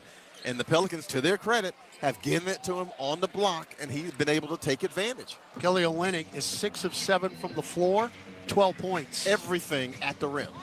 And the Pels now 30 points in the paint. Including that hip hook. Castle again drives in, but misses this time the scoop layup. We got a fast break. Olynyk to Bruce Brown, and the lay-in. Kelly Olynyk with the find, the dime. Brown converts. He's in double figures with 11. Every time Kelly Olynyk takes the floor, I like him more and more. That is run extremely well. C.J. McCollum sprints to the right corner. That left a gap for Bruce Brown to run straight to the rim, and Kelly Olynyk found it. Timeout, San Antonio. Pels on an 8-2 run and lead it 71-65. We're in the third quarter, 8:10 to go on the Pelicans Radio Network, presented by Smoothie King. Injured at work? Don't let your recovery get delayed by endless paperwork. LA Health Solutions specializes in workers' compensation and DOL, providing expert care that gets you back on your feet quickly and safely. With convenient locations across Louisiana, we offer personalized treatment plans and handle the insurance process for you, so you can focus on what matters most, getting better. Trust LA Health Solutions, your one solution. To help you heal and return to work, visit lahealthsolutions.com or call 844-496-LAHS today. This is old number 8, Archie Manning. Join me at Manning's Sports Bar and Grill with award-winning burgers, 24 beers on tap, craft cocktails, 13-foot mega screens, plus recliners. Manning's Sports Bar and Grill is where you'll catch me watching the games. Ready to be a legend of your own game? Head on over to Caesars for 24/7 action-packed gaming, where the tables are hot, the dice are fast, and the slots are generous. Remember, you can't win if you don't play. Must be 21 or older to enter casino and gamble. Know when to stop before you start. Gambling problem? Call 1-800-GAMBLER. You can start a rewarding career as an emergency medical technician sooner than you think. The National EMS Academy, a division of Acadian Ambulance, can train you in just 12 weeks at their campuses in Alexandria, Baton Rouge, Covington, Lafayette, Lake Charles, New Orleans, and Thibodaux. Students who complete the class and pass the National Registry exam are eligible to work for Acadian Ambulance. Classes start soon. Learn more at becomeamedic.com. Into the front court. Chest pass. Cross court all the way down to Misi. And he lays it in and one. What a beautiful three-quarter court chest pass by Alvarado. Now, here's Todd Graffanini and John DeShazer. Hey, join us Monday night as we throw an epic St. Patty's party to celebrate the holiday. We take on the Detroit Pistons. Make sure to arrive early for a pregame happy hour for all fans at the Jameson Sports Bar. How apt. Plus, we'll be giving away City Edition sneaker koozies, courtesy of Keesler Federal Credit Union, while supplies last. Get your tickets today. Pelicans.com/promotion. 71-65 New Orleans. We've got 8:10 left in the third. Pels have outscored San Antonio 13-7 in the quarter. This is spurred, literally, by Kelly Olynyk, who has done the job offensively, whether it be scoring or passing to his teammates. I just saw him mimic a little hook down there. Ain't no way in the world he thought he got that hook up that high. Olynyk, 12 points, 5 assists, 3 rebounds in 20 minutes. Spurs ball out of the timeout, moving left to right. Castle lost it on the deck, taken by McCollum. Chests it up the floor to Murphy. He will drive. He will hang. He will lay it in with a right hand off the box. Now, this is what you like to see. Yes. You want to see the Pelicans take advantage of their turnovers, and that's just a good run out. And you get out on the fast break. 18 fast break points now for New Orleans, who have their largest lead, 73-65. Vassell, deep right wing. Looking for a pick from Biyombo. Not going to get it. Drives hard, right baseline. Pop a 15-footer, short. Barnes the cleanup, puts it up and in. Nobody around for the box out. Yeah, you did a nice job defensively, but you can't come up with the rebound. 7 second chance points now for the Spurs. 73-67. Olynyk, left of the lane. Now drives to the right of the lane. Dump it backdoor, Bruce Brown. Teardrop is good from 6 feet. You know, the only thing Kelly Olynyk is missing, ace bandages around his knees. That's it. He's got the headband, the long hair, the wavy hair. As we get a deflection from Bruce Brown, they try to get Vassell in the right corner. It was a cross-court pass from Castle. Brown with the deflection. He'll stay with San Antonio. You give him a couple of ace bandages and some icy hot, and that will be it. Olynyk now, 6 assists to go with his 12 points. Pels with 4 in double figures, 4 of the 5 starters. Yeah, man. And, of course, the critical part, guys got to make the shot. Once he give him the pass, they got to make the shot and finish it. And Makovich, who started the game, has 4 points, but he also has 8 rebounds. So they've got an 8-point lead now. San Antonio will inbound with Chris Paul to Jeremy Sohan. Crosses over Carlo. Get it up top. Barnes for 3, around and out. And Carlo had the rebound, and he knocked it out of bounds. Free possession for San Antonio. Again, one of those situations that it doesn't come up as a turnover, but it's really a turnover because you've got an uncontested rebound that you fumble out of bounds and give them another chance. Last time it happened, they got a 3 out of it. Now Chris Paul, right elbow. Picked up his dribble, get it up top of Vassell, little shuffle of the feet, drives in, scooping layup, no, and a foul, and they'll go to the line. So that's going to be at least 4 points, possibly 5, because you can't rebound the ball. Yeah. Going back to the last time it happened. And not just not rebounded, you're not being contested on these rebounds, and you fumble them out of bounds. And these are the things that make Willie Green lose his hair. And the things that you know, things you can't coach. You know, how do you coach against that? So Vassell now 5 of 6 at the free throw line. He's got more makes and attempts that we do as a team. What is this, Memphis and Tulane? Don't get me started. 75-69, 6:25 to go third quarter. Murphy up top, drives by Champagny, and he will lay it in with a left hand. That's a Swiss cheese D by San Antonio. Yeah, they had no intention of guarding Trey Murphy at all. 15 points for Murphy. And the Pels back up by 8 again. Chris Paul, we got an offensive foul. Yeah, Sohan. That's a bad screen. Again, hard to miss him with the Easter egg hair. That is pink, by the way. That is the, you know, when they tell offensive linemen, don't wear white gloves, because when you hold, everybody can see it. Sohan's like, look at me. And the official's like, yeah, we see you. So Pels looking to up their advantage here. Jeremiah Robinson Earl is checked in along with Jose Alvarado. Now Trey left of the top, pop a 3. That's short. Murphy now 3 of 7 from beyond the arc in this game. Rebound Sohan. Up the floor, Champagnie. Champagnie shovels it to Vassell for the stop and pop 3, and that's good. We know they're going to put up threes. They are not going to stop. And the law averages says they're going to make a few more of them. Vassell's got 19. He by far is their leading scorer. Now Alvarado. Bad pass. Knocked out of bounds by Vassell. Carlo posted up against Champagnie almost begging for the ball. Give it to him. Jose just not been a Jose type night tonight here, as Bruce Brown will check out for Jordan Hawkins. Speaking of someone who needs a bucket, Hawkins has played 9 minutes. He is 0 of 4 from the floor, all from beyond the arc. All right, JRE to the right of our bench. Get it into Alvarado. Between circles. Guarded by Blake Wesley. Hook pass up top. Trey Murphy, catch and shoot 3. Front iron around, no. Followed up and in by Jeremiah Robinson Earl. Don't give up on the play. And JRE with another hustle play. First 2 points for Robinson Earl, but he's got 7 rebounds.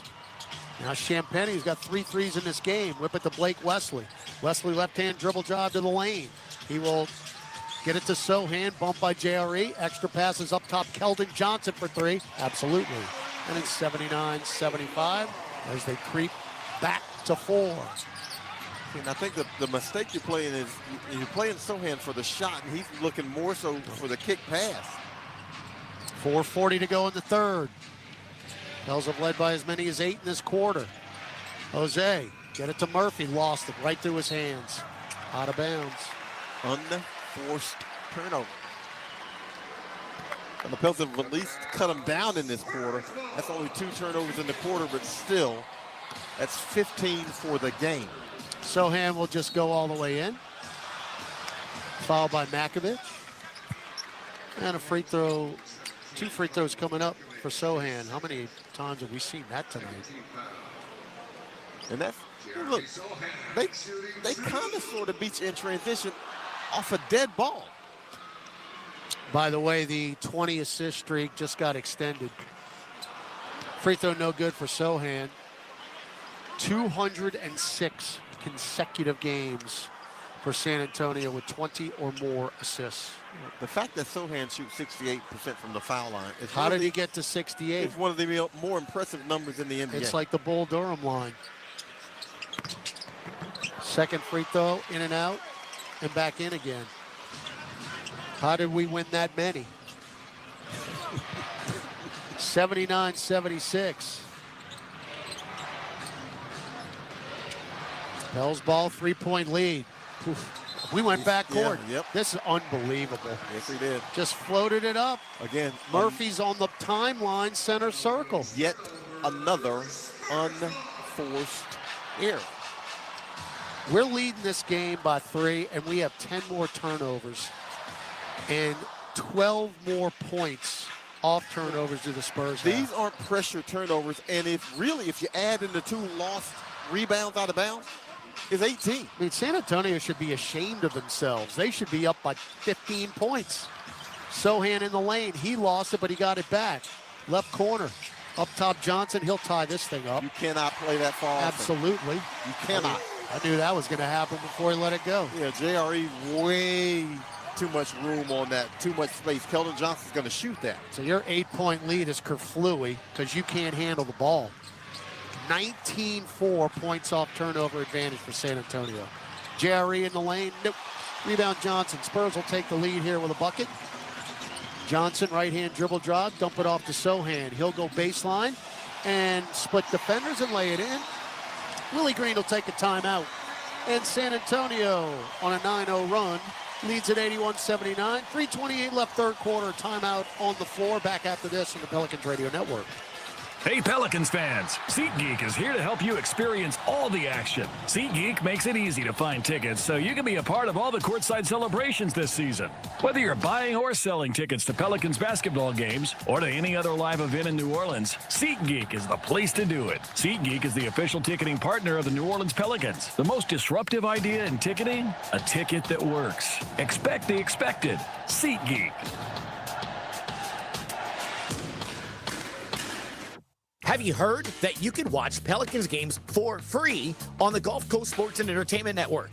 All you need is a flat antenna from Channel Master. Visit channelmaster.com for all your television antenna needs. These aren't those big rabbit ears you grew up with. Channel Master can set you up with a sleek new flat antenna for as low as $35. For a limited time, use code PELS20 to save 20% on your entire purchase. That's PELS20 to save 20% at Channel Master. When you get a Pelicans debit card from Keesler Federal, every day is full of possibilities. And free checking saves you extra cash to make those possibilities a reality. Perfect for the things that make you happy. Plus, with your new Keesler Federal Pelicans debit card, you'll also save 25% on tickets and merchandise. And choose from 5 different fun card design options. Enjoy all the perks you get for all the things you love. Keesler Federal, the official credit union of the New Orleans Pelicans. Federally issued by NCUA.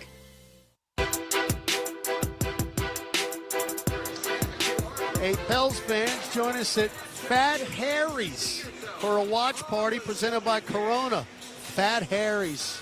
Wow, you talk about an institution. The corner of St. Charles and Napoleon, just a couple of steps from St. Charles and Napoleon. Gather your crew, say hello to Pels Squad Pierre. We'll be giving away Pels swag, raffling off jerseys throughout the game. Gus, Jim, cast of thousands will be there for the broadcast. Come out, enjoy drink specials, help us cheer on the Pels this Friday, March 21st.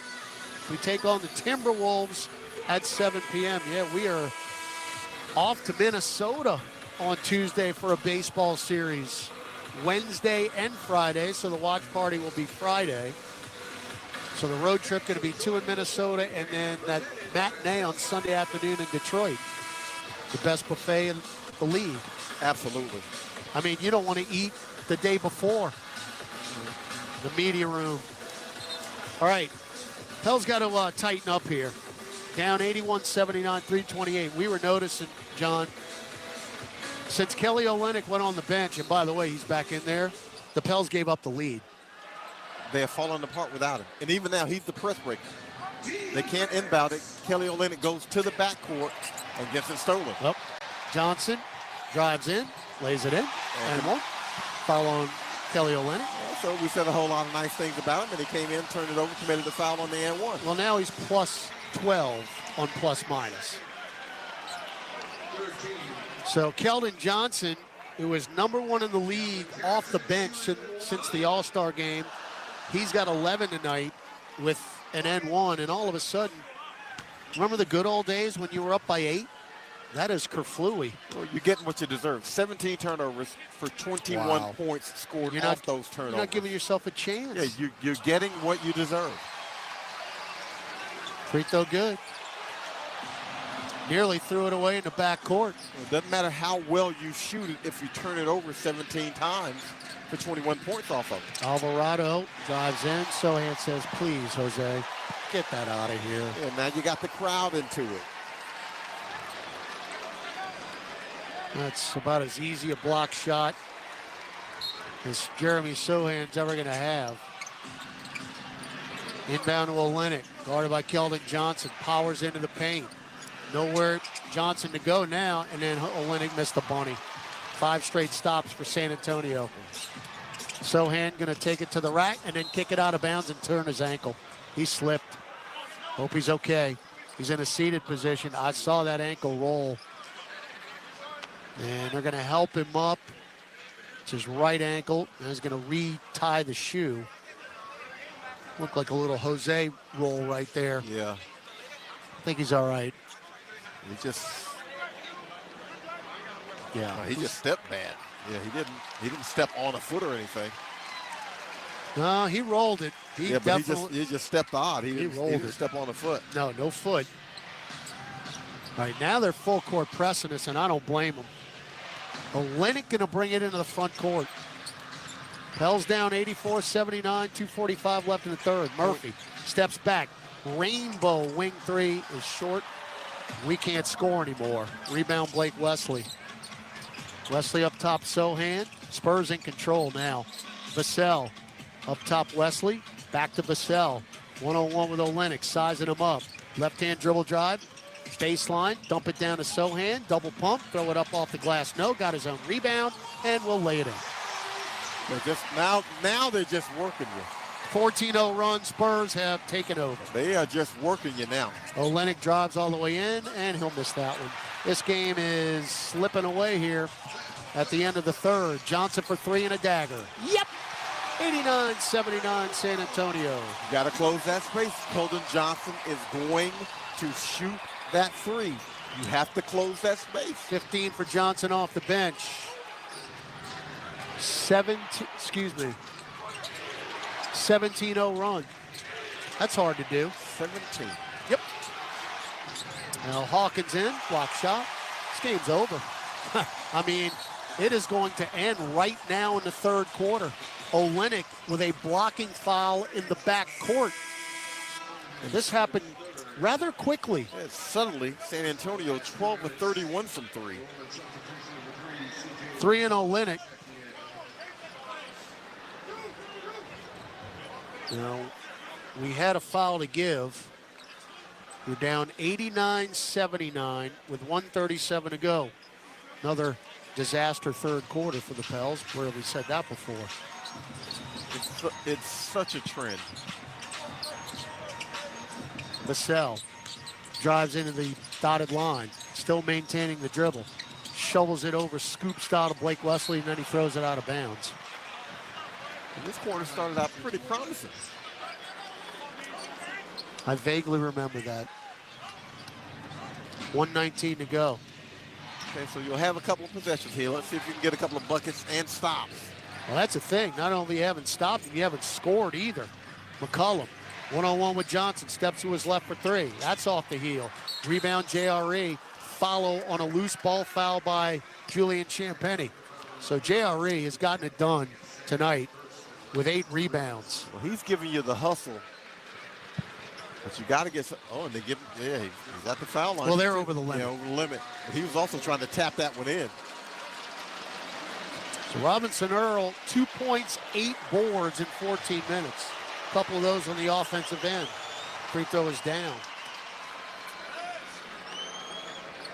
JRE is a very solid 83% at the free throw line.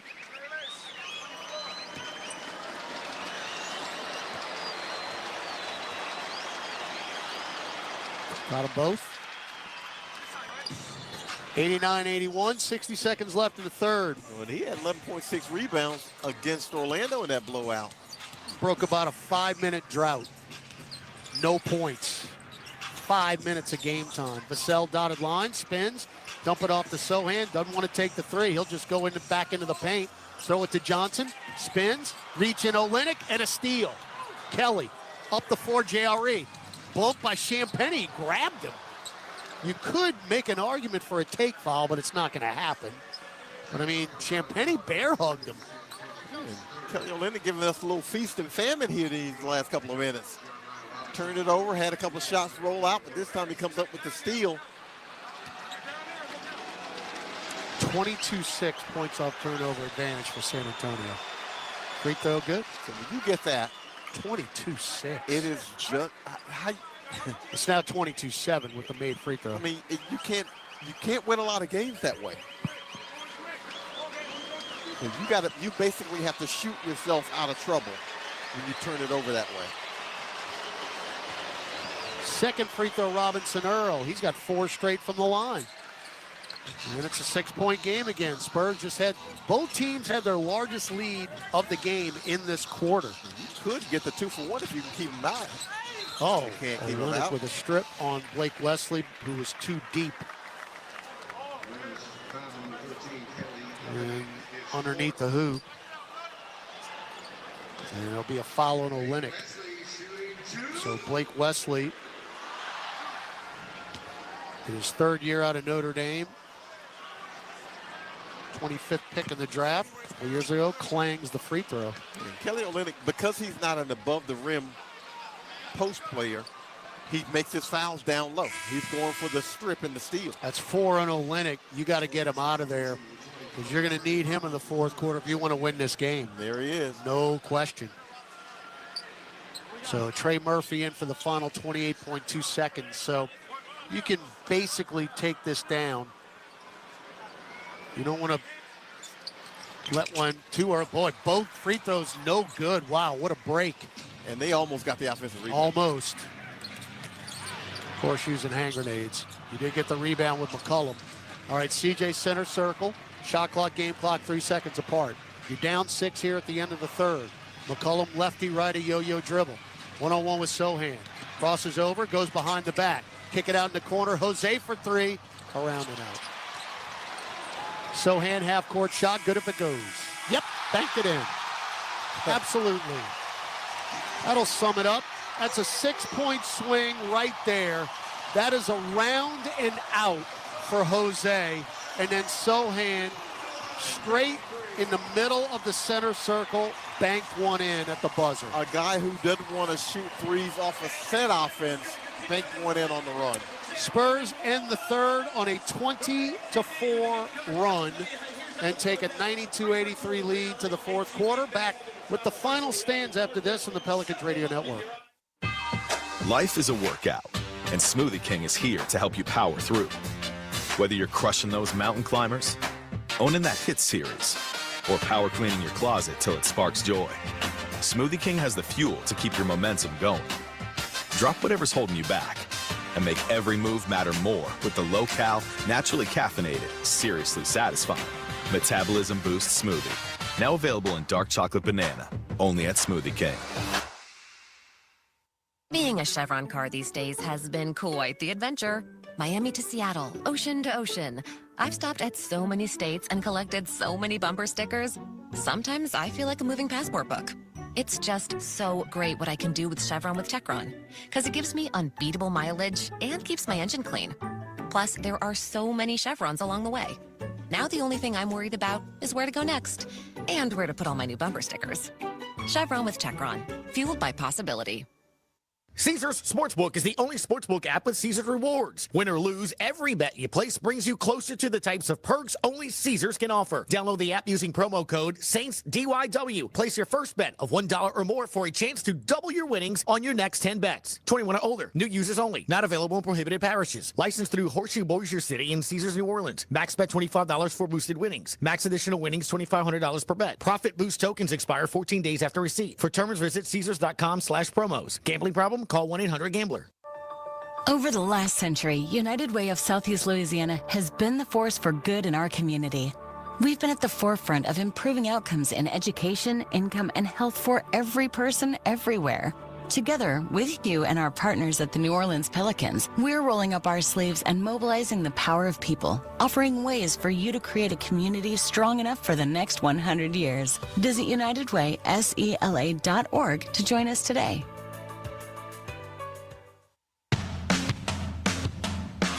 Well, Frostbank Center is loud and proud right now. They saw their Spurs outscore the Pels 34-25 in the third quarter, and they got a 9-point lead headed to the fourth. The Spurs shot 60% in the third quarter. Well, and yet again, a big third quarter. Pels outscored 34-25 in the middle quarters, second and third quarters. Pels have given up a combined 70. All right, Spurs need every win they can get. They're 3 games out of the 10th spot in the Western Conference. Castle up top, Champagny drives down the lane, tries to dunk, and Mo Bamba denies it. No Mo. Back up the floor, McCollum. One-on-one with Mamu Kalashvili. He'll back it out now. Good defense by Mamu. Now bounce pass through. That's smart. 2 bodies. McCollum to Alvarado, and the teardrop. That is outstanding. Champagny went to double team CJ. He throws the bounce pass between the 2 defenders to Jose, who gets on the move. Jose needs to get hot. He's got 7 points. 3-ball Castle, no, knocked out of bounds by Mamu Kalashvili. So 92-85 San Antonio. We're 54 seconds into the fourth quarter. Yeah, and picking up full court like the Spurs are basically is saying, look, we feel like we can take it from you. Correct. Alvarado, Brown, Bamba, Hawkins, McCollum on the floor.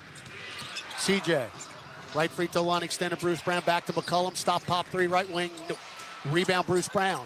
Chest it out long, deflected by Champagny, run down in the backcourt by Alvarado. Now you got numbers. Jose going to drive in, throw it up to Bamba on the alley-oop and the dunk. Mo. I tell you what, I thought he was trying to teardrop. So did I. And then Mo Bamba comes out of nowhere. That's a great pass by Jose. He knew exactly what he was doing. He faked everybody out. Not Mo Bamba, though. Mamu Kelashvili, 3-ball up top, buried it. Mamu said knock you out. But bummed. 95-87. Mamu Kelashvili is sneaky. He can score. He's got 10 points, 4 of 6 from the floor. Now CJ around a Bamba pick. Drives in, left block, cut off though by Mamu Kelashvili. He's going to back it out now. Now he's got to go. CJ with 5, with 4.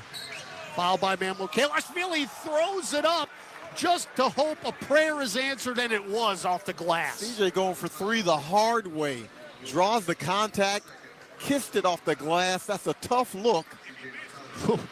CJ's driving left and then in midair switched to his right hand. And he's just trying to get that one up because he knows he's going to get a couple of free throws at worst case scenario.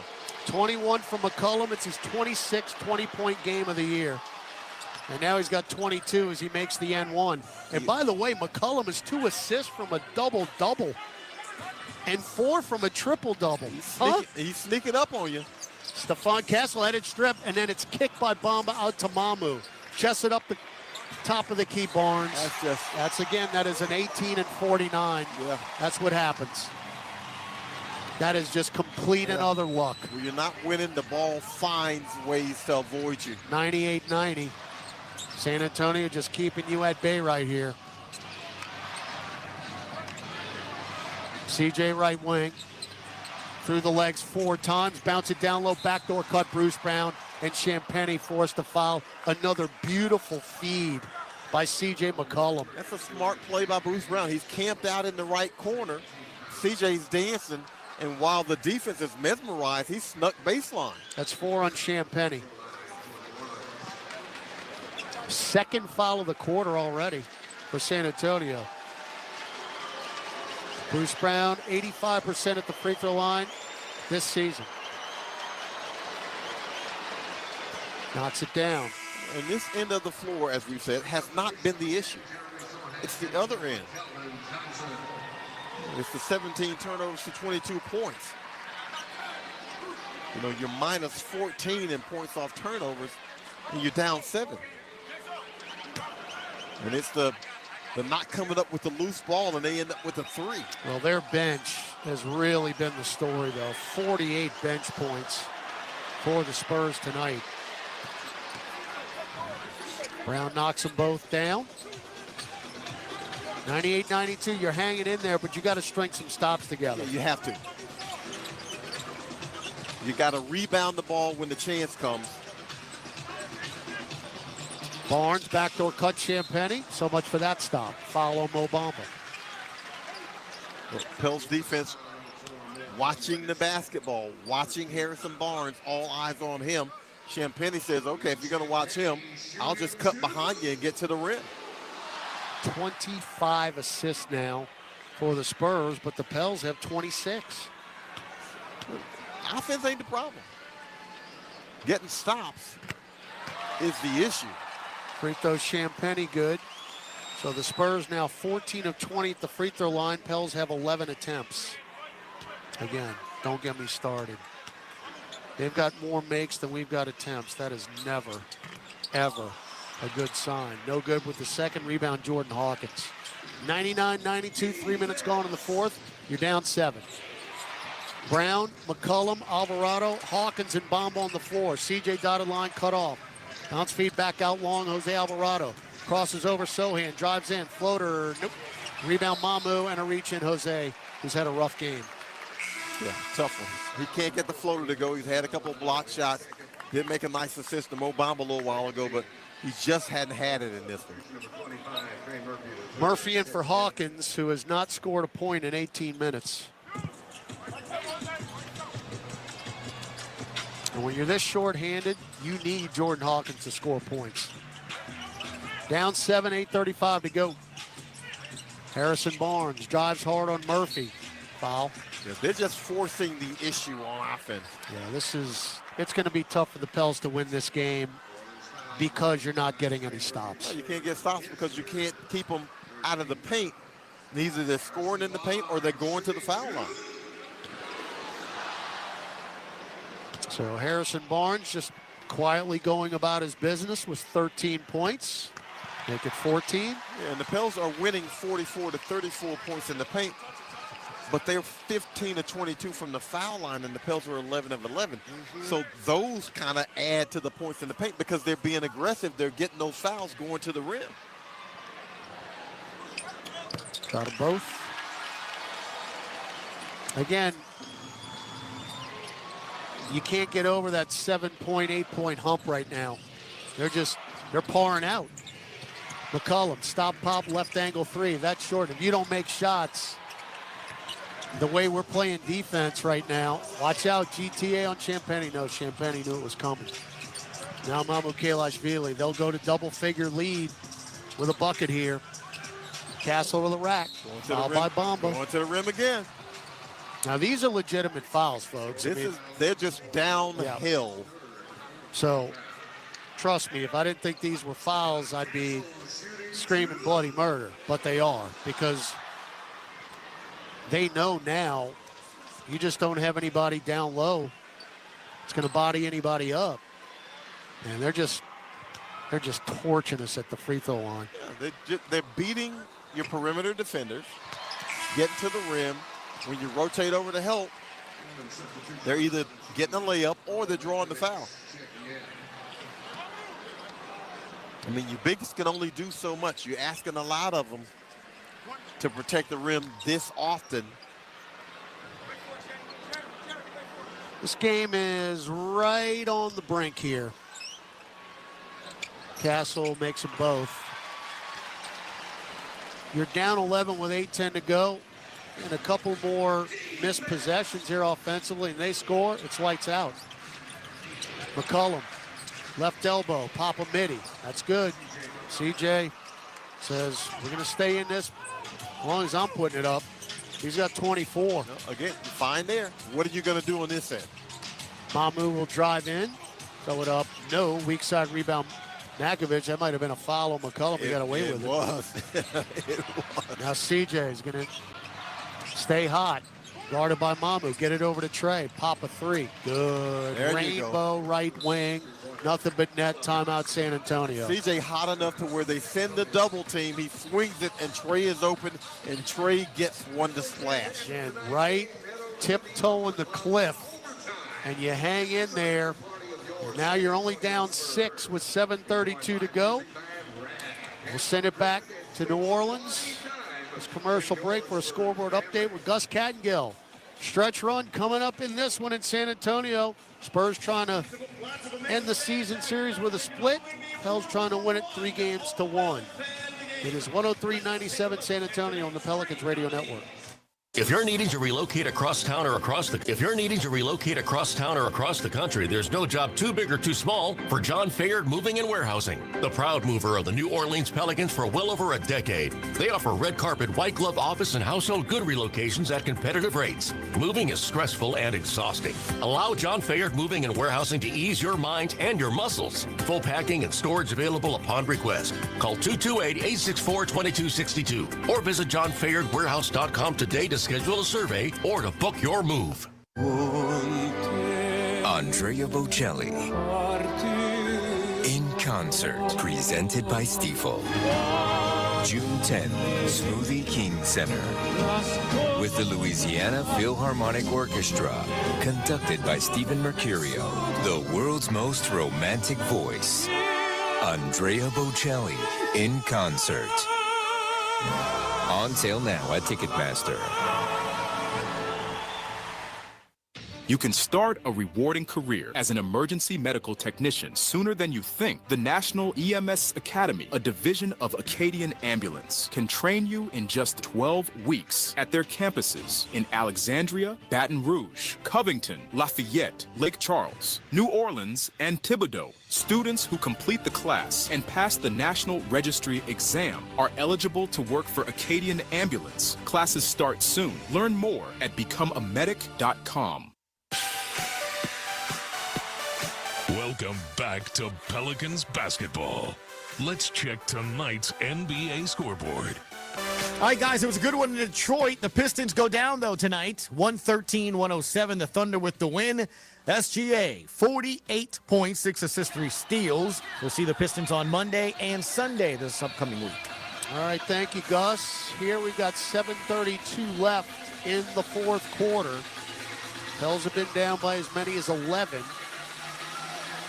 Pels had an 8-point lead in the third quarter. That dissipated rapidly. And then the Spurs, by virtue of that 17-0 run in the third, they took a double-digit lead.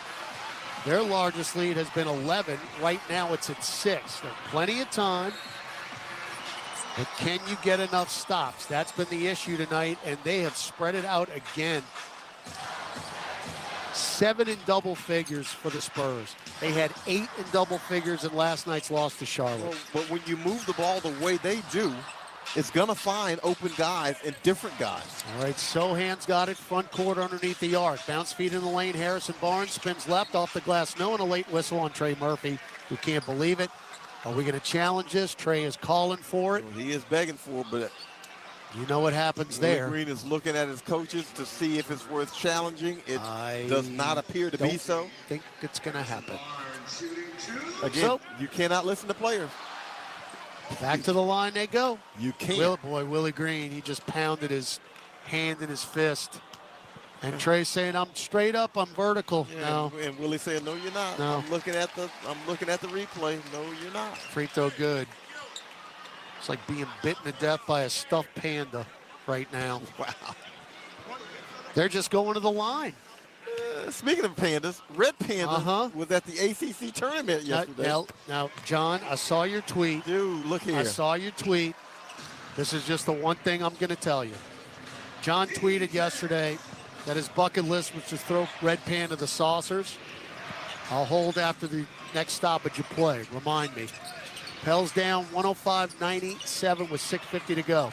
Alvarado drives dotted line. Bounce feed, backdoor cut to Trey Murphy in a two-hand dunk. Great pass, Jose. That's the way you do it. He's standing in the corner. That's what the offense calls for. But San Antonio knows that too, so Trey Murphy cuts baseline. 20 for Murphy. Now, you need a stop. 105-99, 6:35 to go. Johnson to the restricted arc. Tied up by Murphy. That's a jump ball. And he floats it up. No, tipped up and in by Johnson. That's a jump ball. Should have been a jump. You don't get the jump ball. They get the tap in. And that's just a tough break. That should have been a jump. 18-49. 106-99. Bruce Brown handed off to Jose. Papa left angle three. No. Weak side rebound, Vassell. You don't win the game. That's a big play right there. That's a big play. 6 minutes left in the fourth. Vassell splits defenders, drives to the rack, off the glass. Nope. Followed up and in, Harrison Barnes. Yeah, now the second chance points are piling up against you. The paint points are piling up against you. The points at the free throw line are piling up against you. The points off turnovers are piling up against you. And it's just too much accumulation to overcome. Timeout, Willie Green. 5:54 to go. Pels on their last legs here, down 10 on the Pelicans Radio Network. Hi, this is Will Arnett from Smartless, a podcast I do with my pals Sean Hayes and Jason Bateman, with special guests from Howard Stern, Trevor Noah, David Beckham, Kelly Clarkson, to a few presidents. It's an unscripted, unrehearsed, but hopefully not unprepared podcast. We'll cover topics like doing limbo for self-esteem, skydiving hungover to world affairs. And now, you can hear every new episode a full week early on the SiriusXM app. Just search Smartless to join the fun. Your home for 24/7 Hoops Talk all year long is NBA Radio. Oklahoma City Thunder head coach Mark Dagnall. Does it blow you away by how well you guys have been playing this year? This season's been very fluid. You know, we've had a lot of guys in and out, and yet the team's been able to perform very consistently. We have players, they play together, they compete every night. Surprised, no, but impressed nonetheless. Basketball is our life on NBA Radio, Channel 86, and the SiriusXM app. Listen anywhere by searching NBA Radio. MLB Network Radio is getting you ready for the season, talking with the best players in baseball.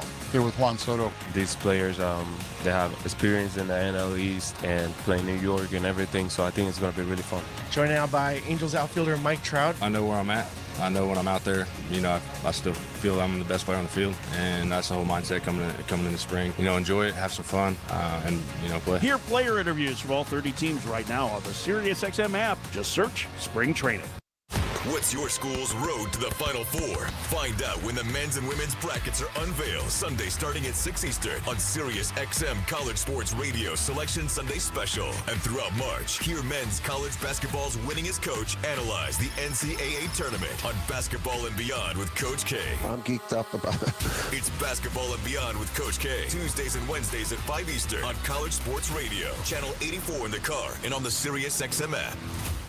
The biggest names in basketball. Stop by NBA Radio. We're talking with Jaylen Brown of the Boston Celtics. What did it mean to you last June, not only to win a championship, but to be MVP? I mean, that puts you in like a different stratosphere. Honestly, you can't put it into words. The trophy is named after Bill Russell. To just be able to have that connection, honestly, my soul kind of left my body for a second. It was an unbelievable experience. Hear any interviews you might have missed on the SiriusXM app. Just search NBA Radio. NBA Radio on Sirius XM is available on your connected devices. Listen at home anytime you want with Amazon Alexa, Google Assistant, or however you stream in the house. Just hard to do. So they're shooting 49%, but that's just not good enough. Yep. Murphy, Alvarado, Brown, Olynyk, and Matkovich on the floor. Olynyk above the elbow. Dribbles and hands it off to Trey Murphy. Murphy dump it to Matkovich. One dribble. He got away with a walk and a reverse layup. We'll take it. 109-101. So again, you're hanging in there. Can you stop the Spurs? Yeah. They bring in Chris Paul to wrap things up. You're getting precariously close to the point where San Antonio can par out. Correct. Vassell, dump it to Sohan, right elbow. Now right hand corner pass to Keldon Johnson. Gets to the rim. Dump it to Sohan. Spins. Fall away short. Rebound Matkovich. That is Carlos' 10th board of the night. And that is exactly what you want defensively. Down 8 with 5 to go. Jose picked up his dribble beyond the arc. Now Olynyk, right hash mark. Shovels to Bruce Brown, back to Jose. Shot clock at 6. Nothing's going on right now. Jose dump it down to Brown. Spins, and the teardrop for Bruce Brown, who has a season-high 17 points. Cowboy Bruce with the little frog leg one-handed jumper in the lane. 2-possession game. Oh, Castle. Head fake, but he had it stripped by Matkovich out of bounds. Thank goodness, because he had beaten Carlo Matkovich off the dribble, and Jose bailed his teammate out. 10 on the shot clock, 4:29 on the game clock. Chris Paul left baseline. Trying to throw it in. Throws it out long to Sohan. Sohan chests it to Kelvin Johnson between circles. Weaves through traffic. Hooks one up. No. Rebound tipped and taken by Alvarado. That's another good challenge by Carlo. Up the floor, Bruce Brown. Cut off, get it out long to Jose. Jose, stutter step, goes by Chris Paul. Throw it to Matkovich. Double pump, triple pump, lays it in over the front iron. That is another great assist by Jose Alvarado to find his teammate who's got the size advantage. And Carlo with a couple of pump fakes until he laid it in. Matkovich is 2 points away from his third double-double. 6-0 run for New Orleans. And it's a 4-point game with 3:45 to go here in San Antonio. Spurs up 109-105. Can you get another stop? Vassell, top of the key, backs it out now. Around a Sohan pick. Left baseline 15-footer. No. Weak side rebound on the deck, taken by Murphy. Trey running the break. Trey front court, cut off by Vassell, who got back in transition. Now Alvarado, wide open. Left corner Matkovich, one dribble, and a bad pass. Taken by Chris Paul. Down the floor. Lay in Keldon Johnson. Wow. Matkovich had a left corner three, pass it up, and you know what's even worse? Olynyk's hurt. Carlo drives in and dunks. Olynyk, something is wrong with his left hand. Looks like he jammed He jammed a finger. I don't know if it happened on defense or offense. No, it happened on that play that Makovich did not take the three. Makovich actually took a dribble to seam it up. Then he saw his open teammate, but by the time he wanted to make the pass, it was too late. So, Olenek is still on the bench. He's being checked out by Tom Maystad again. That's a jammed finger. I just don't know which one it was. Carlo's got a double-double with that dunk. It's his third career double-double. It's 111-107 with 3:06 to go. All right, I'm going to finish that story with Red Panda. Again, the greatest halftime act in the history of sport. Ever. Now, John tweeted the other night, was it last night? I think it was last night. Last night. That's your bucket list to throw the cups and the saucers. The only time I've seen a guest cups and saucer thrower was Mark Ingram in the Smoothie King Center. And you know what happened that night? I know. Cups and saucers were everywhere on the ground. It was the only time I've ever seen Red Panda not be perfect. I am told she wept. And you were devastated. I am told she wept in the back hallway. I wept for her. I'd never seen her drop the saucers. Ever. And she missed 3 of them that was night. like 4 years worth of dropped bowls. And that was Ingram throwing her the. Yeah. So be careful what you wish for. Yeah, you're right about that. You know what? Just let Panda do her.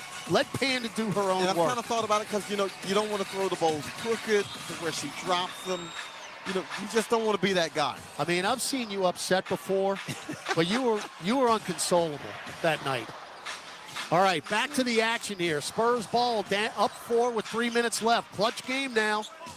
Hells have been pretty decent in the clutch this year. Castle, fake a 3. Kick it back out on Vassell. That's an offensive foul. Guess who took the charge? Kelly Olynyk. Kelly's face has taken a beating in this one. Literally. He took a pop to the face in the first half. This time, I think he gets Castle's shoulder to the face when he draws that offensive foul. And I don't know if Willie Green is looking for some kind of flagrant or something. I think he is. But I mean, they got to at least look at it, correct? Castle goes into the face, and I don't think there's any blood. We're going to look at a replay here. They got to. You know, that might be an elbow to the chops. That might be an elbow to the face. No, that's exactly. That hurt. That's a knockout shot. That hurt. And the officials, I think, are going to take a look at this. And I believe if they look at it, I think this might turn out to be flagrant. It wasn't intentional, but that's an elbow to the face. That's an elbow to the mouth. Elbow to the mouth. As my partner mentioned, that was not intentional, but does that matter? And boy, I tell you what, Kelly Olynyk, he is hurt. See if it meets the criteria for a flagrant foul. Well, it used to not matter. No, it used to not. I mean, look at this. His eyes puffing up. And he got hit in the. He's got a black eye. He's checking to see if he's got all his teeth right now. Chiclet check. I mean, and he's got jammed fingers. Kelly's going to need a hot tub. And a cold tub. Full of water. All right. Might need a dentist. Let's reset. It's not funny because he ain't laughing. 2:50 to go. 111-107 as they check and see if Castle will be called for a flagrant 1 after he elbowed Olynyk in the face, really the chin. But Olynyk, I mean, you look at his left eye, is puffing up. Well, I think this rises to the definition. And that doesn't mean anything. Flagrant 2 is ejection, but I don't think that. I mean, again, Castle wasn't doing that intentionally. All right, here we go. Here's Mark Lindsay. After review, the contact from driver Castle does not rise to a level of unnecessary nor excessive. As a result, the rolling of the floor will remain an offensive foul. Okay. And we didn't think so. Yeah. Now, again, 2 years ago, automatic. Castle's ejected. Yeah, automatic. I mean, 2 years ago, he would have been ejected. Yeah, anything above the shoulder a couple of years ago was an automatic flagrant. All right, now, you got the ball down 4, you got to score. McCollum, Brown, Olynyk, who's still checking to see if he's got all his teeth. Matkovich and Murphy. Carlo's got a double-double. Murphy's got 24. All 5 of your starters are in double figures. McCollum leads the way with 24. Bruce Brown got a free reign of the rack and lays it in with a left hand. He okey-doked him. He okey-doked him. they're looking for C.J. McCollum. San Antonio's defense is shaded that way, and the Cowboy went rogue. 19 for Bruce Brown, and it's a 2-point game. Castle left elbow, drives in, Olenek with a foul. Oh, that's a little makeup right there. That's a little makeup right there after that offensive foul. We're going to get beat at the free throw line, aren't we? Yep. That's how we're going to lose this game. He was going to be aggressive, and Chris Paul had been lobbying the officials the whole time after that offensive foul. Castle is 4-4 at the line, 14.7 assists. I don't even want to say what San Antonio is at the free throw line in this game. Well, it's painful. There's some discrepancies that you literally will not be able to overcome. A big discrepancy at the foul line, a big discrepancy in points off turnovers. Those are things that's hard to outshoot. Castle, second one, good. 113, 109, 2:22 to go. They are 22 of 29 at the free throw line. Pels are 11 of 11. Brown, backdoor pass. Great job, Makovich. The Cowboy with the dime. And it's 113, 111, 12 for Carlo. Cowboy, far and away Cowboys But best it's game. not even close. Far and away. Again, can you get a stop without them going to the line? Vassell, dump it to Champagny, extra pass. Johnson, flyby, steps to his left, 3-ball on the way, air ball. Rebound, Bruce Brown. Get it to McCollum. You can tie with a 2, take the lead with a 3. 1:40 to go. CJ, left elbow, stop, pop it. Nope. And a rebound, Keldon Johnson. Well, that's a shot, and that's the guy you want to take the shot. Can't argue with it. 90 seconds left. Now Castle will burn some clock. Shot clock at 10. Castle up top. Now left side. Still beyond the arc. Sizing up Olenek. Steps back, takes a 3. No. Rebound. Keldon Johnson ran it down. The rebound. You gotta get the Didn't rebound. want it. They wanted it more. Vassell with 7 seconds to shoot. Up top. This is going to be a dagger if he makes this 3, and he will. Can't rebound it. You deserve it. You deserve it. 116, 111. You knew he was going to make it. Yeah. Now McCollum drives with the left hand, dump it down to Brown, teardrop short, and taken by Vassell. That might do it. 50 seconds left. And now Vassell will waste some clock. Everybody will get on their feet here at Frostbank Center.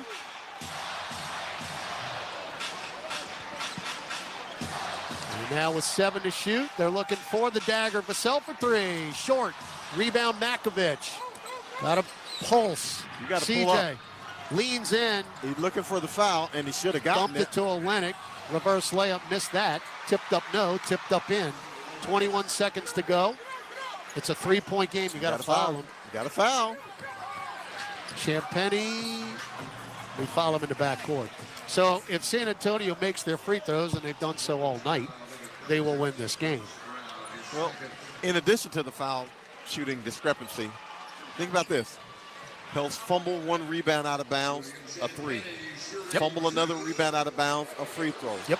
That time give up an offensive rebound, a 3. Oh, by the way, they made a half-court shot at the end of the third quarter as well with Sohan. I think that factors into this ball game now. I mean, all the little things really become big things. They add up. And they're 16 of 39 from 3. All right, Champagny just knocked down the free throw that makes it a 2-possession game. 16.2 seconds left. Rim blast good. Timeout Willie Green. So you're going to lose another heartbreaker in this building as we did in December. As that game, Victor Wembanyama hit a 3 with about 6 seconds left. Straight away after you had taken the lead. Yeah, your only hope here, quick 3, foul, they miss a free throw, get another 3. And all that's got to happen in 16.2 seconds. San Antonio actually has a foul to give. We have 1 timeout left. San Antonio with 2 timeouts left. Pels coming into this game with 12 and 14 in clutch games. So again, way better this season than we were a year ago in clutch games. And we couldn't win any games in the clutch, and that's really, to me, the main reason why we ended up in the play-in and not being a top 6. We would have been 4th in the West if we would have won half our clutch games last year. How strange is that? You're 18 and 49 and better in the clutch this year than last year. No doubt. When you had twice as many wins. And a much better team. Fully intact, of course. But hopefully that's something that can be carried over in the next season also. You get some late game success. You know the other killer? You're actually winning the quarter.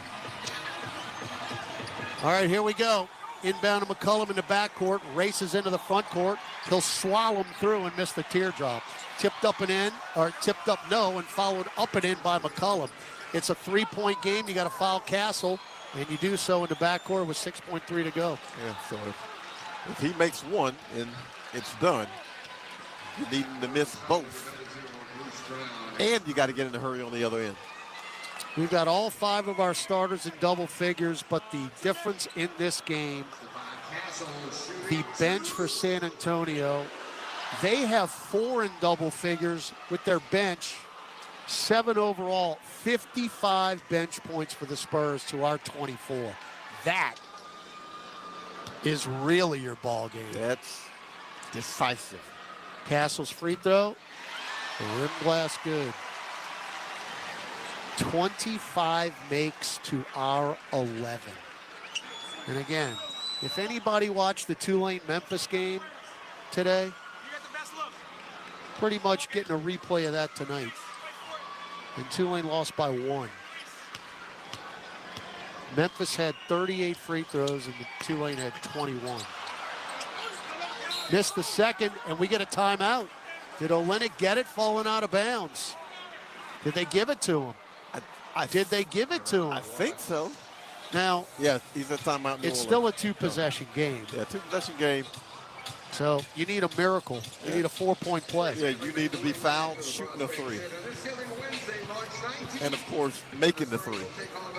So if you're Mitch Johnson, you just let them inbound the ball. I was about to say, if you're San Antonio, the last thing you're going to do is challenge anything. Matter of fact, I'd put everybody in the back court. Now, if you do have your one foul to give, maybe you give your foul, but other than that. Why even do that? Yeah, you got no reason to do anything. Somebody could throw it up and it could go in. So you've got 4.6 seconds left. Spurs have a 119-115 lead. So the Spurs, who were 2-10 in the second of a back-to-back, and had to have expended a ton of energy last night. Well, they expended all their energy trying to come back in the second half because they were down. I mean, they were down, what, 30 in the ball game? It was close. It was mid-20s at least. But again, in the NBA, John, when you get up that big, you were Charlotte last night when everything was going in. It's human nature to take your foot off the gas, and that's why San Antonio was able to get back into it. All right, Brown's got to inbound it, gets it to Murphy, spins, fires up a 30-footer, no good. Rebound goes out of bounds, and that'll do it. So the Spurs even up the season series. Both teams win 2 games on their home floor. Final from San Antonio, 119-115. Spurs defeat the Pelicans. New Orleans now 18-50 overall. Spurs hanging in there by their chinny chins in the Western Conference race. They are now 28-38 as they try to get to 10th place. Yeah, Pels did some things to win this game, but they did more things to lose this game. And when you're talking about points off turnovers, when you're talking about bench points, when you're talking about points at the foul line, when you're talking about second chance points, all those things went against the Pels. And again, you got to shoot it so well to be able to overcome that many obstacles And the Pels, look, shot 50% from the field and made 12 or 35 threes, but it's just not enough when you have that many errors in a basketball game to be able to overcome that. Yeah, and like you were talking about during these errors that were going on, really unforced. A lot of them were just giveaways. And then we talked about it. When you lose a game by 4 points, you could point at so many things, but the 4 points that the Spurs got after we did not corral rebounds that were in our hands, difference in the game, 4 points. And again, Sohan had the half-court shot after 3, which is 3 points that the Spurs got right after Jose Alvarado had missed a corner 3 that was around and out. So that's a 6-point swing right there. And you couldn't keep them in front of you as a defense, which means they lived in the lane, which means they made 25 of 33 free throws because you couldn't keep them in front of you. They lived at the rim. They continuously got downhill, and you paid the price for it. Real good news tonight, the Pels did not miss a free throw. 100%. Problem is you're minus 14 in makes and minus 22 in attempts. That's a big number. All right. That is the first time all year long Pels didn't miss a free throw. Now 11 attempts. But it is back home for a St. Paddy's Day meeting with the Detroit Pistons. First time we'll see them, and we'll return the favor in Detroit next Sunday. So one of the best stories in the league will come to our ballpark on Monday night at the SKC. Final score, 119-115. Big thanks to Ben Houck, our producer, engineer on site. And Mr. Chase Brown was our statistician. John DeShazier, have a good day off tomorrow. We'll see you on St. Paddy's Day against the Pistons. We're looking forward to the day off, and then we're going to get right back at it. No doubt. 6:30 pregame, 7 o'clock tip. Pelicans and the Pistons on St. Paddy's Day. Big thanks also in the studio, Gus Kattengell and the conductor Chris Moran, and also Jim Eichenhofer of Pelicans.com. This is Todd Graffanini. Once again, your final score from San Antonio. The Spurs 119, the Pelicans 115. This radio presentation of the New Orleans Pelicans, presented by Smoothie King, was brought to you in part by Keesler Federal Credit Union, official credit union of the New Orleans Pelicans. Morris Bart, if you know, you know. Ochsner Health, official healthcare provider of the New Orleans Pelicans. SeatGeek, get your seat in a seat. And by Smoothie King, rule the day.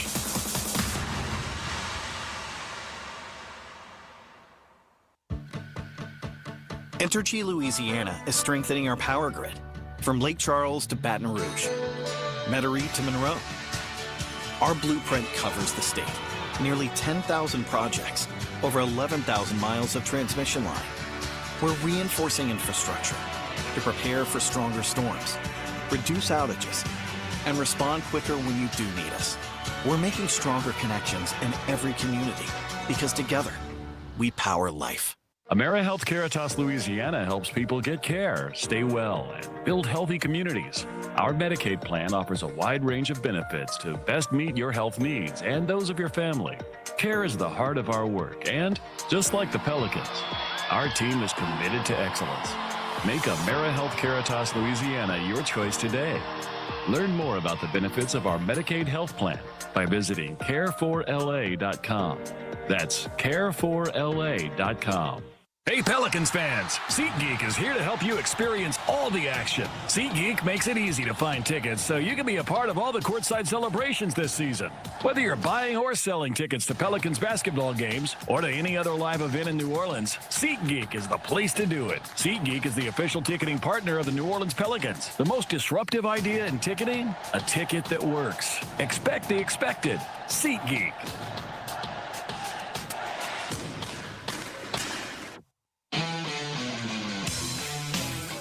Tonight's power play of the game is brought to you by Entergy.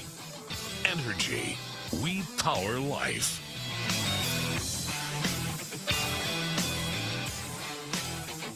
Feed to Brown. Throw it up to Mo Bamba.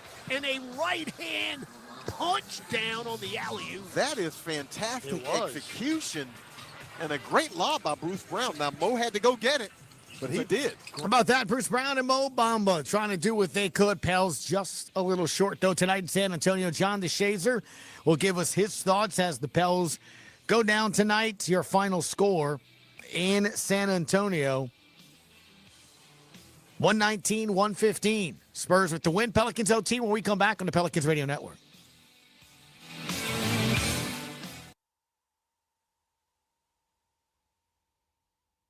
What makes the perfect garage? Steel garage cabinets, commercial-grade flooring, heavy-duty overhead racking.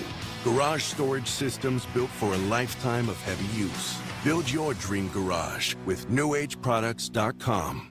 Injured at work? Don't let your recovery get delayed by endless paperwork. LA Health Solutions specializes in workers' compensation and DOL, providing expert care that gets you back on your feet quickly and safely. With convenient locations across Louisiana, we offer personalized treatment plans and handle the insurance process for you, so you can focus on what matters most, getting better. Trust LA Health Solutions, your one solution. To help you heal and return to work, visit LAHealthSolutions.com or call 844-496-LAHS today. Kia is the official automotive partner of the NBA. And we think about basketball a lot. The plays, the swagger, the glory, the game. And how we can elevate our own game with capability that takes us to another level. And ground clearance that propels us even higher. The 3-row 2025 Kia Telluride X-Line all-wheel drive. Kia, official vehicle of the New Orleans Pelicans. Call 800-333-4KIA for details. Always drive safely. Limited inventory available. Grammy-nominated singer-songwriter Tyler Childers on the road, live in concert in New Orleans. See Tyler Childers performing at Smoothie King Center April 3rd. Tyler Childers with special guest S.G. Goodman. Get tickets now at Ticketmaster.com. For more, visit TylerChildersMusic.com. Discover the world's most advanced outdoor kitchens by New Age Products. Grills, cabinetry, appliances. Together, delivering an outdoor cooking experience rivaled by none. Only at NewAgeProducts.com. Welcome into Pelicans OT, presented by Waste Pro. Time now to recap tonight's game with stats, highlights, scores, and news from around the league. Plus, we'll take your calls live. Pelicans OT is brought to you by Chevron, the human energy company. Energy, we power life. Keesler Federal Credit Union, official credit union of the New Orleans Pelicans. New Age Products, official garage and outdoor kitchen provider of the New Orleans Pelicans. And by Waste Pro, caring for our communities. Here's your host, Gus Kattengell. All right, welcome back to Final Score tonight, 119-115. Back to San Antonio we go. John DeShazer. Sir, when I take a look at the box score, you and Todd, I thought, brought up a very good point. The old free throw shooting disparity there. 39 attempts for them. That's a 3. Sorry, 33 attempts for them, 11 for the Pelicans. That's tough to overcome a 4-point defeat. I guess, I don't know. It's one of those things where you try to overcome it another way, or is that just one of those things where it's just hard to overcome? No, you did enough bad stuff if you're the Pelicans to not win a game. I mean, would you have believed? Think about this. Pels took 8 more shots and made 7 more shots in this game than San Antonio.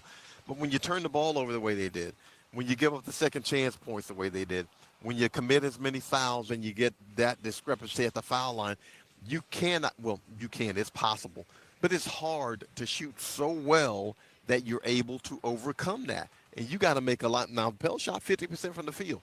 In order to win this game, they probably needed that to be 53, 54% because they needed to make even more shots, even though they made 7 more shots in this game than San Antonio did. But, I mean, the whopping discrepancy at the free throw line and the whopping discrepancy in the points off turnovers, which was 24-10, in San Antonio's favor. You know, those things, you gotta do some things to overcome that, and the best way to overcome it really is to not have it happen in the beginning. All those unforced turnovers and the fouls, those are the things that you can prevent yourself. When you take a look at another thing in the box score that stands out, man, look, Kelly Olynyk shows 14 points, 6 rebounds, 7 assists and a steal in 31 minutes, but he does so many things in this game. I mean, he literally looked like a guy that was out there in a UFC or pro wrestling match, busted eye, busted mouth, sprained or jammed hand or fingers. Guy, he's just fun to watch. You know, fittingly, he's Canadian because he looked like he was a hockey player tonight. I mean, he literally looked probably like a hockey player. He's probably going to need an ice pack for his face and all kinds of stuff because he took a beating in this one. But that's the kind of player he is. He's a physical guy. He plays below the rim, so he's going to take a lot of contact, but he's a guy who is accustomed to that. He plays through a lot of contact. He's still effective when he does that. I'm not a big believer in the plus-minus stuff. Yeah, I just believe you look at the game and you see if a guy played well, and, you know, sometimes you'll look at a guy and he didn't play well, and he'll be +3, and you're like, how in the heck did that happen? Yep. Kelly Olynyk was +16, and you could see that +16 when he was on the floor. No doubt. All right, JD, hop on a flight, sir. We'll see you for one night only against Detroit on Monday, and then off for a couple of games on the road. But safe travels. We'll see you Monday. Looking forward to it. Well, looking forward to being home for half a second and then getting back on the road. Half a second for sure. You got Detroit on Monday, on Wednesday at Minnesota, Friday at Minnesota, and then Sunday at Detroit. Thank you, Mr. John DeShazer. When we come back, Willie Green, his final thoughts on the game tonight on the Pelicans Radio Network. It's time to tip off a new NBA season. And here we go. And everyone is stepping up. Living legends and shooting stars are rising up. Defying gravity. Super fans, courtside fans, and screaming from the rooftop fans are revving up. With the whole basketball world going up, the only question is, who's going to make it to the top? Kia NBA tip-off begins October 22nd on ESPN, TNT, and NBA TV. This is old number 8, Archie Manning. Join me at Manning's Sports Bar and Grill with award-winning burgers, 24 beers on tap, craft cocktails, 13-foot mega screens, plus recliners. Manning's Sports Bar and Grill is where you'll catch me watching the games. Ready to be a legend of your own game? Head on over to Caesars for 24/7 action-packed gaming, where the tables are hot, the dice are fast, and the slots are generous. Remember, you can't win if you don't play. Must be 21 or older to enter casino and gamble. Know when to stop before you start. Gambling problem? Call 1-800-GAMBLER. Injured at work? Don't let your recovery get delayed by endless paperwork. LA Health Solutions specializes in workers' compensation and DOL, providing expert care that gets you back on your feet quickly and safely. With convenient locations across Louisiana, we offer personalized treatment plans and handle the insurance process for you, so you can focus on what matters most, getting better. Trust LA Health Solutions, your one solution. To help you heal and return to work, visit lahealthsolutions.com or call 844-496-LAHS today. I'm Clint Romig with Marsh McLennan Agency. We provide business insurance, employee health and benefits, and private client insurance solutions to organizations and individuals. We combine the personalized service model of a local consultant with the global resources of the world's largest insurance broker, Marsh McLennan. Here in New Orleans, we have deep roots throughout Southeast Louisiana that go back over 80 years. At Marsh McLennan Agency, we know more than just insurance. We know New Orleans. Marsh McLennan Agency is a proud partner of the New Orleans Pelicans. Visit us today at marshmma.com. The NBA is back, and FanDuel, America's #1 sportsbook, wants you to catch all the action. Because right now, FanDuel is giving Pelicans fans 3 months of NBA League Pass. All you have to do to watch every tip-off and buzzer beater from around the league is place any $5 bet on the NBA. Make every moment more with FanDuel. NBA League Pass. Local blackout restrictions apply. If you or someone you know has a gambling problem and wants help, call 1-877-770-7867. 21 plus and present in Louisiana. Permitted parishes only. After 3-month free trial, the full price of League Pass will be automatically charged monthly. Cancel anytime. Terms, restrictions, and embargoes apply. Limit 1 pass per customer. See terms at sportsbook.fanduel.com. Pelicans OT presented by Waste Pro was brought to you by Morris Bart. If you know, you know. Oshner Health, official healthcare provider of the New Orleans Pelicans. SeatGeek, get your seat in a seat. Smoothie King, rule the day. And by Waste Pro, caring for our communities.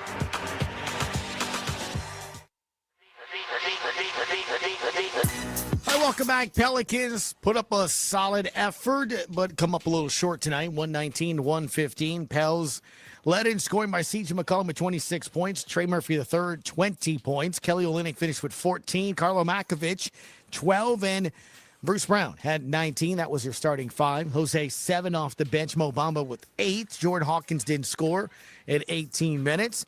Jeremiah Robinson-Earl had 6 in 16 minutes. Antonio Reeves, 6 minutes. Conductor Chris Moran, 3 points. Head coach Willie Green had this to say in the game.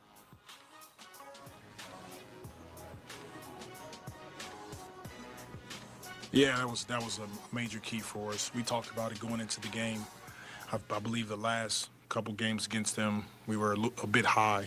And then tonight, no difference. And they were just kind of mindless plays that we know we can be better.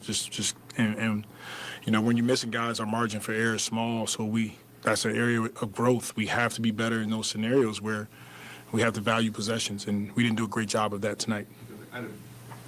Excuse me, how much of that is with extra guys being out, extra guys being in, and just playing with, even at this point of the year, you know, some really new lineups even compared to what we've had the last couple of weeks? You know, those are all factors, but this is an opportunity. And that's how I view it. That's how I message the team is that, you know, you get an opportunity, we got to try to take advantage of it. So, yes, you got guys out. Yes, the margin for error is small. Yes, there's times where you're playing with some different lineups, but we practice, we go over it, make a simple play, open shot, shoot it. Don't turn the ball over. It's just that simple. Bruce, as a starter, seemingly has picked up things. I know we talked about it a couple games ago, but tonight maybe one of his better games, especially decision-making there at the end. He had a couple nice assists on some cuts. What have you seen from him since he's been in the starting group? Well, he's a competitor. First and foremost, he goes out and he competes. He brings it. And, you know, whenever we put him in the starting lineup with the main guys, he's another ball handler in decision-making for us. So we saw some of that tonight. And it's good to see him make some shots, get in the pocket, hit his floater, get out in transition. He made plays for us, and, you know, those are some concepts that he can bring to our group. Thanks, Bill. All right, thank you. And that is head coach Willie Green. We'll take a final look at the NBA scoreboard before we let you go this evening. And again, Monday, Wednesday, Friday, Sunday next week. Got the Pistons on Monday night here. And then at Minnesota on Wednesday, Friday. And that Friday game, don't forget, we do have at a 7 o'clock tip time. That is a watch party over at Fat Harry's. Conductor Chris Moran, honorary bartender there? That would be great. That'd be fun. Yeah. I haven't been there since high school. I have never been there. Just saying. It's been a while. It's been a while. You know, Stained. Is that also some of the Creed members or something? No. Stained. Different band. Same era. What did you stain? I don't understand. That's the name of it. Oh. I got you. That was good. I got you. Wizards 123, Nuggets 121. 10 seconds left in the fourth there. I feel like Washington plays hard up until the final minutes and they lose. They have really perfected the art of competing. I mean, seriously, they lead a lot of teams that are way better than them. And all of a sudden, oh, no. Another L. Are they still last? They're on 51 Ls. So they're dead last in the league then, right?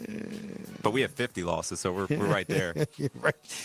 Pelicans are right there now at 18-50 with tonight's loss. Celtics 115, Nets 113 in Brooklyn. The men in green win. Thunder win at the Pistons. 113-107. Shai Gilgeous-Alexander, 48 points, 6 assists, 3 steals. Schroeder, 17 points, 11 assists for the Pistons. Bulls lose at the Rockets, 117-114.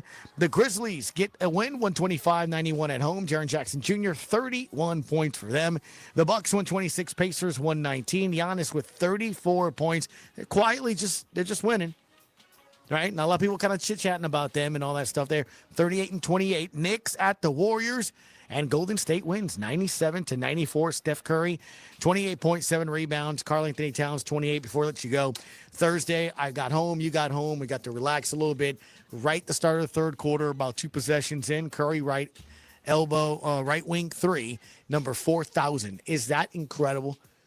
It is. I think what's more incredible is I think Harden is second by 2,000 shots. Yeah, it's like makes. a giant gap. It's not even close. Remember when Reggie Miller had the record? Yeah. Now he's like 5th. So he said after the game, and I was listening to it on one of the national morning talk shows, he wants to play till he's 40. He wants to play. He's got 2 years left at Golden State. He says he wants to play a little bit longer right after that. He says he'd like to play till 40. So he's got about 5-6 years in his mind. And again, he shoots through. He says he understands diminished role, won't be the star player and stuff, but his goal is 5,000 made threes. He said it. He just made 4,000. I think he could do it. I think it's just, it's unbelievable. Now you got to make at least like 200 a season for minimum. Yeah. But he can make 300 a season for 5 years. That's right. He could probably do it. That's crazy. That's incredible. Look, again, it's just when you think of how amazing he is just as a shooter, it really is something else to behold. Again, I still think whether you're a fan of them or not, or, you got your own team, that stretch to close out the gold medal game in the Olympics this summer, again, I went from, the game is on, turned it on. Carver, come see. The U.S. may win the gold. What? It was like 4 threes in a row. That's all I kept saying. I wasn't even using half or a third of the English language. I was just yelling. Carver's yelling. Anna's walking out. What's going on? I'm like, look at this. It was unreal. It was unreal. Like anyone could have play-by-played that minute-and-a-half sequence. Because it was like a minute and a half. It was a minute and a half. Remember that the 3 he hit was over a double team. Like I said, it was a minute and a half. He hit 4 straight threes, and you didn't say Curry again. Curry, unbelievable, 2 straight threes. There's a steal. Curry, no way. That's all you did. That's all you did as a play-by-play guy. It was unbelievable. You sound just like Noah Eagle, who was on the call. That's all he did. Him and Dwayne Wade That's all were he on the did. call. What an incredible performance. He did it again. That's all you would do. Exactly what Noah Eagle sounded like. That's all you would do. It's all you would do. Night to the gold medal game. I don't even know if that's what he sounds like. Anyway, your final score tonight in San Antonio. Spurs win it 119-115. Pels will take on the Pistons on Monday right here at the Smoothie King Center. We'll see you for Pelicans warm up at 6:30. In the meantime, for John DeShazer, Todd Graffanini, you're the conductor, Chris Moran. Choo-choo. I'm Gus Cottingale. Thank you, and enjoy the rest of your Saturday night. Enjoy your Sunday, and happy St. Patty's Day on Monday, which, are you going to be like, conductor or something? I'm Cottingale. I just put an O in front of the last name. I'm already Irish. Are you? My dad's Irish. I get that from his Mick side. Moran? Sure. I guess Moran is it Irish? There's Irish roots somewhere in there. You look Irish. I'm very pale. Yeah, I know in theory you have eyebrows. Translucent. They're very blonde. They're very blonde. Yeah, it's time to go. We'll see you on Monday. Spurs winning tonight. You've been listening to Pelicans basketball on the Pelicans Radio Network.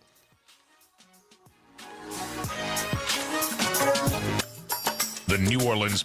Don't miss a new episode this week of Forward Progress, a conversation on race and sports in America with Jason Jackson and Kirk Morrison. Once a Falcon, always a Falcon, and now Eddie George is a Falcon. Yes, he is. Bowling Green State University's new head football coach coming from HBCU dynamics. This is what you want to see from guys like Eddie George. You want to see this path, trying to get to the next level. Check out Forward Progress. New episodes each Wednesday on the Sirius XM app, included with all of our trials and popular plans. Just search Forward Progress.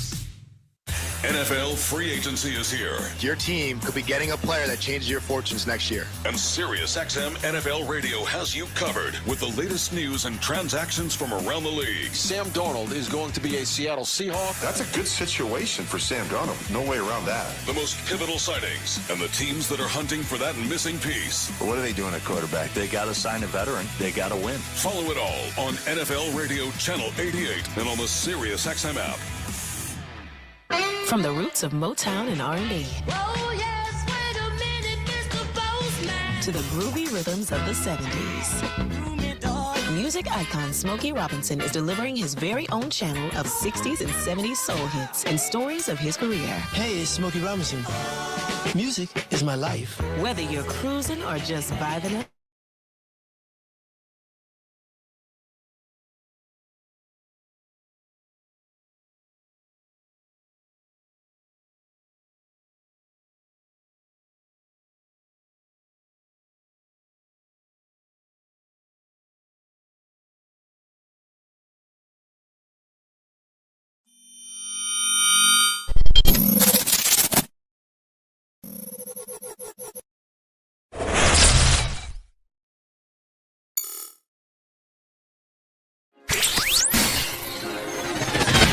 You're listening to the Pelicans Postgame Report on the PRO Media Network for all things Pelicans. Perfect. Fly Pelican, fly Pelican, fly Pelican. And I tell them that birds of a feather flock together. Fly down, I'm a Pelican forever. Pelican forever. Ain't gon' lie, I feel flyer than I ever been. We stay ballin', this New Orleans, I'm a Pelican. It's going down in the nest, wild, wild west. Come in town and you best show us some respect. 3-point threat, I better make it rain. If it's up, then don't jump stupid like your ankle sprain. Always said, never hate the player, hate the game. Jumping where the dame late, punch a train. Post game, big Q, talking about business. Bird gang, YouTube, they ain't flocking with us. Lock up the division mission, get into the finals. Finish competition, then it's going win the title. I know this flyer than you could get. Such a threat that the refs just might call a tag. You could double, you could press, but you can't check. Right, left, slide by you like a Eurostag. Fly Pelican, fly Pelican, fly Pelican. And I tell them that birds of a feather flock together. Fly down, I'm a Pelican forever. Pelican forever. And never, and never, and never, and never, and never, and never. Say birds of a feather flock together. Yeah, fly down, I'm a Pelican forever. Pelican forever.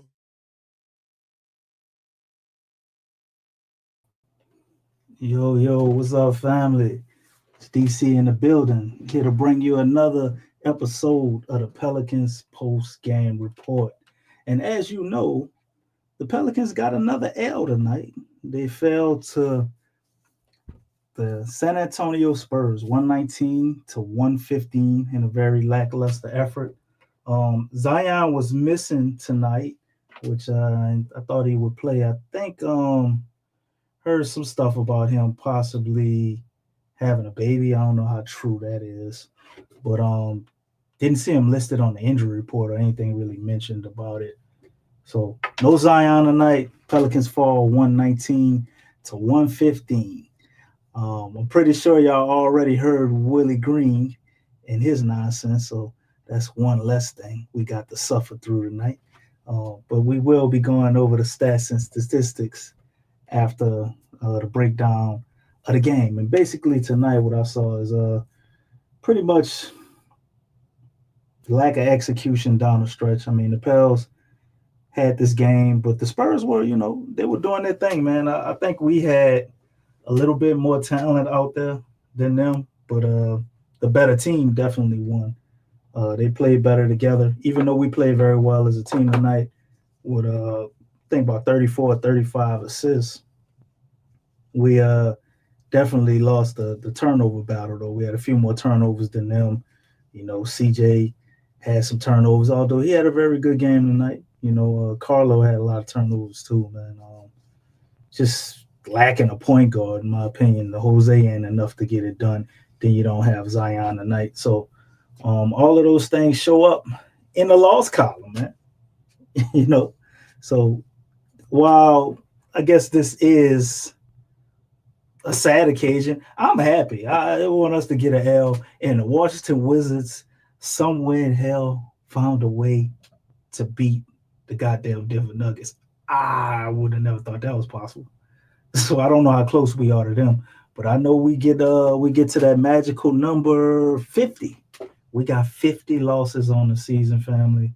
They're cruising right on in where I would like them to be. We haven't hit the 20-win mark yet. And I think in order for us to stay in draft position, man, we got to get a few more L's. So this works out to our benefit. Although, it does feel weird. I don't know what my girl Lexxah right now, but she would tell us about how you don't want to root for a team to lose. And that is the truth, man. But I don't see anything to gain rooting for them to win. Also, I want Willie Green the hell up out of here, man. We got to fire this dude. Oh, my God, we got to fire this dude. Oh, I'm sick of Willie Green. So let's go ahead, family, and run through these stats and statistics. And by me being by myself tonight, I don't have a link for the call-in, which we once did on Fridays. But like we did previous show, feel free to type in any questions or suggestions or things you guys want to talk about in the chat.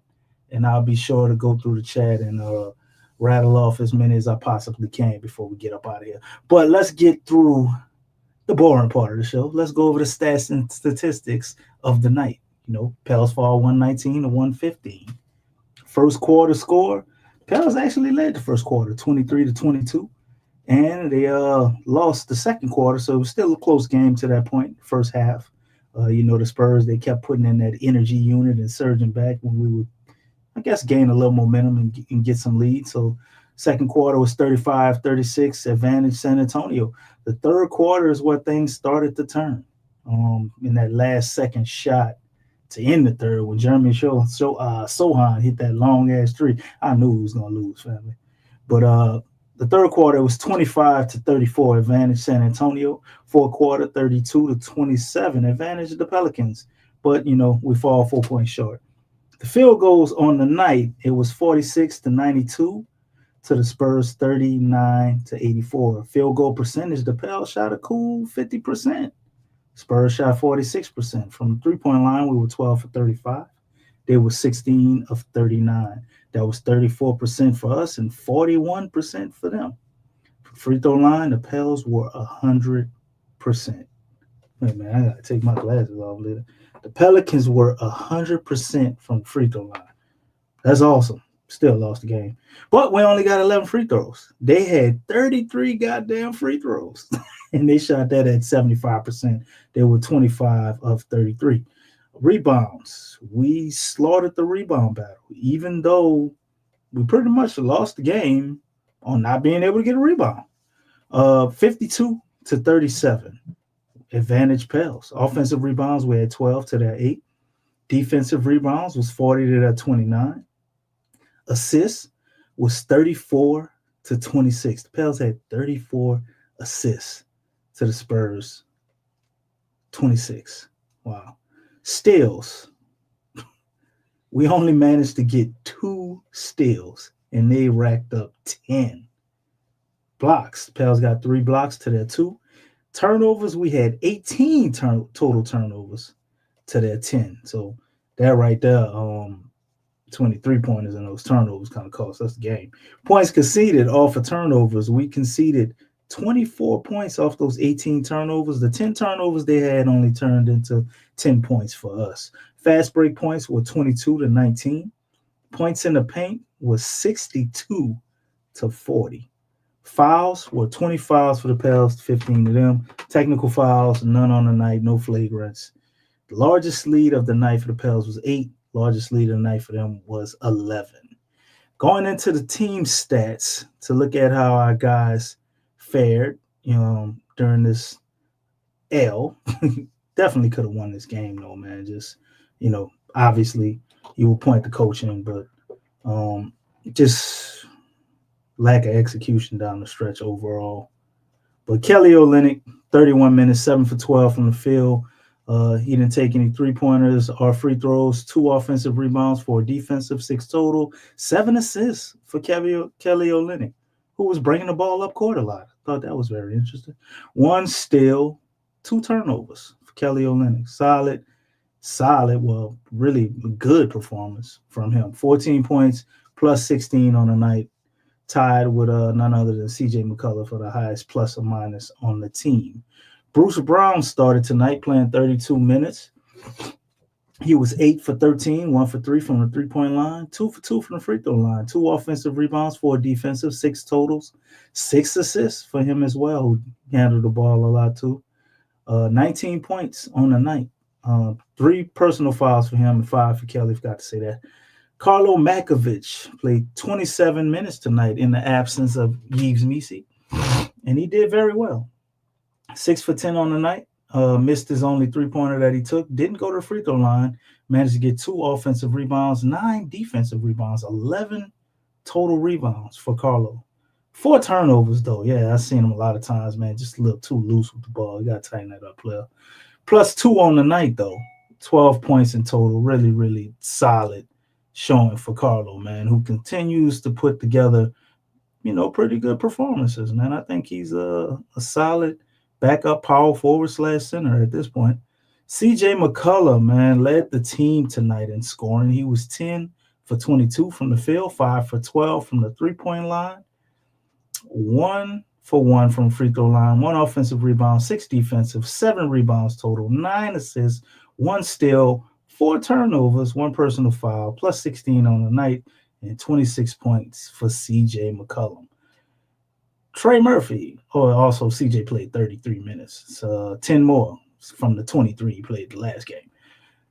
Trey Murphy had 37 minutes tonight, leading the team in minutes. Trey is playing the bulk share of minutes every goddamn game. I don't know how to feel about this. Trey was out there for the bulk of the minutes, but CJ took more shots. He was 7 for 16, so it ain't like CJ was more. I'd like to see Trey take more shots. But Trey was 7 for 16 on the night, 4 for 11 from the three-point line, 2 for 2 from free throw line, 1 offensive rebound, 5 defensive, 6 rebounds total, 3 assists.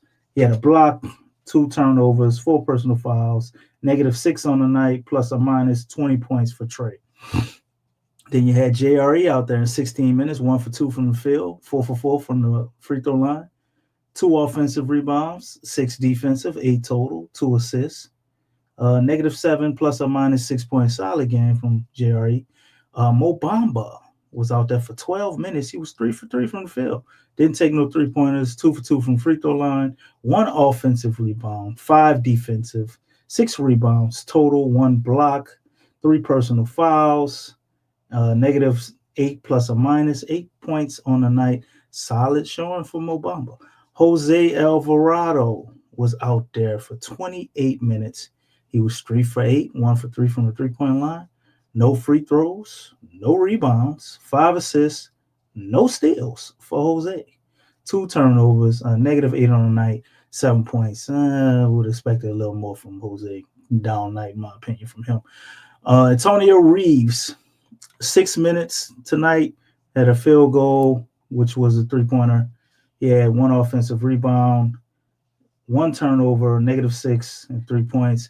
And Jordan Hawkins, who played 18 minutes and did absolutely nothing. Jordan Hawkins had a horrible game tonight. He had 1 rebound, which was defensive, 2 assists. Nice block on somebody who tried to dunk. -22 plus or minus, making him the worst plus or minus on the whole team for tonight with 0 points. So, really not a solid showing for my man Hawk, man. It was looking real shaky out there for him tonight. Didn't like what I saw. But you can go down the line with a lot of these guys and nitpick this or nitpick that. I'll stick with the positive, at least right now. And I like what I saw from Carlo, man, as well as Kelly Olynyk. Looking at these guys and thinking about our front court moving forward. I think we got something. We got something in having these guys as depth. Obviously, you can improve on whoever the starter would be. You still have Yves Missi, who I think for him to turn into what you would want him to turn into, he still needs some time, in my opinion, man. I don't know if I want Yves to be the starting center next year, in my opinion.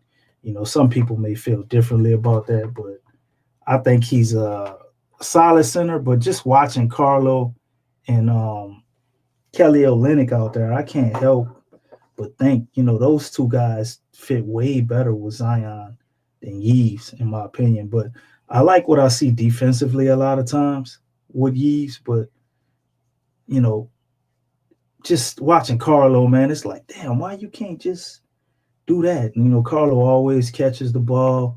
Yves sometimes look like he don't know how to catch, and he can't always finish. He just goes through his rough spots. But he's a rookie, so let's see how they develop. And I think Carlo being there is a guy who can basically push him, or take his spot.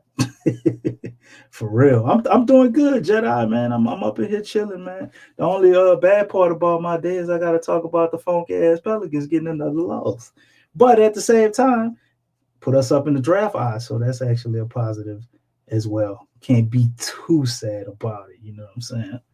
But other than Carlo, man, watching him tonight, the other positive, like I said, is Kelly Olynyk.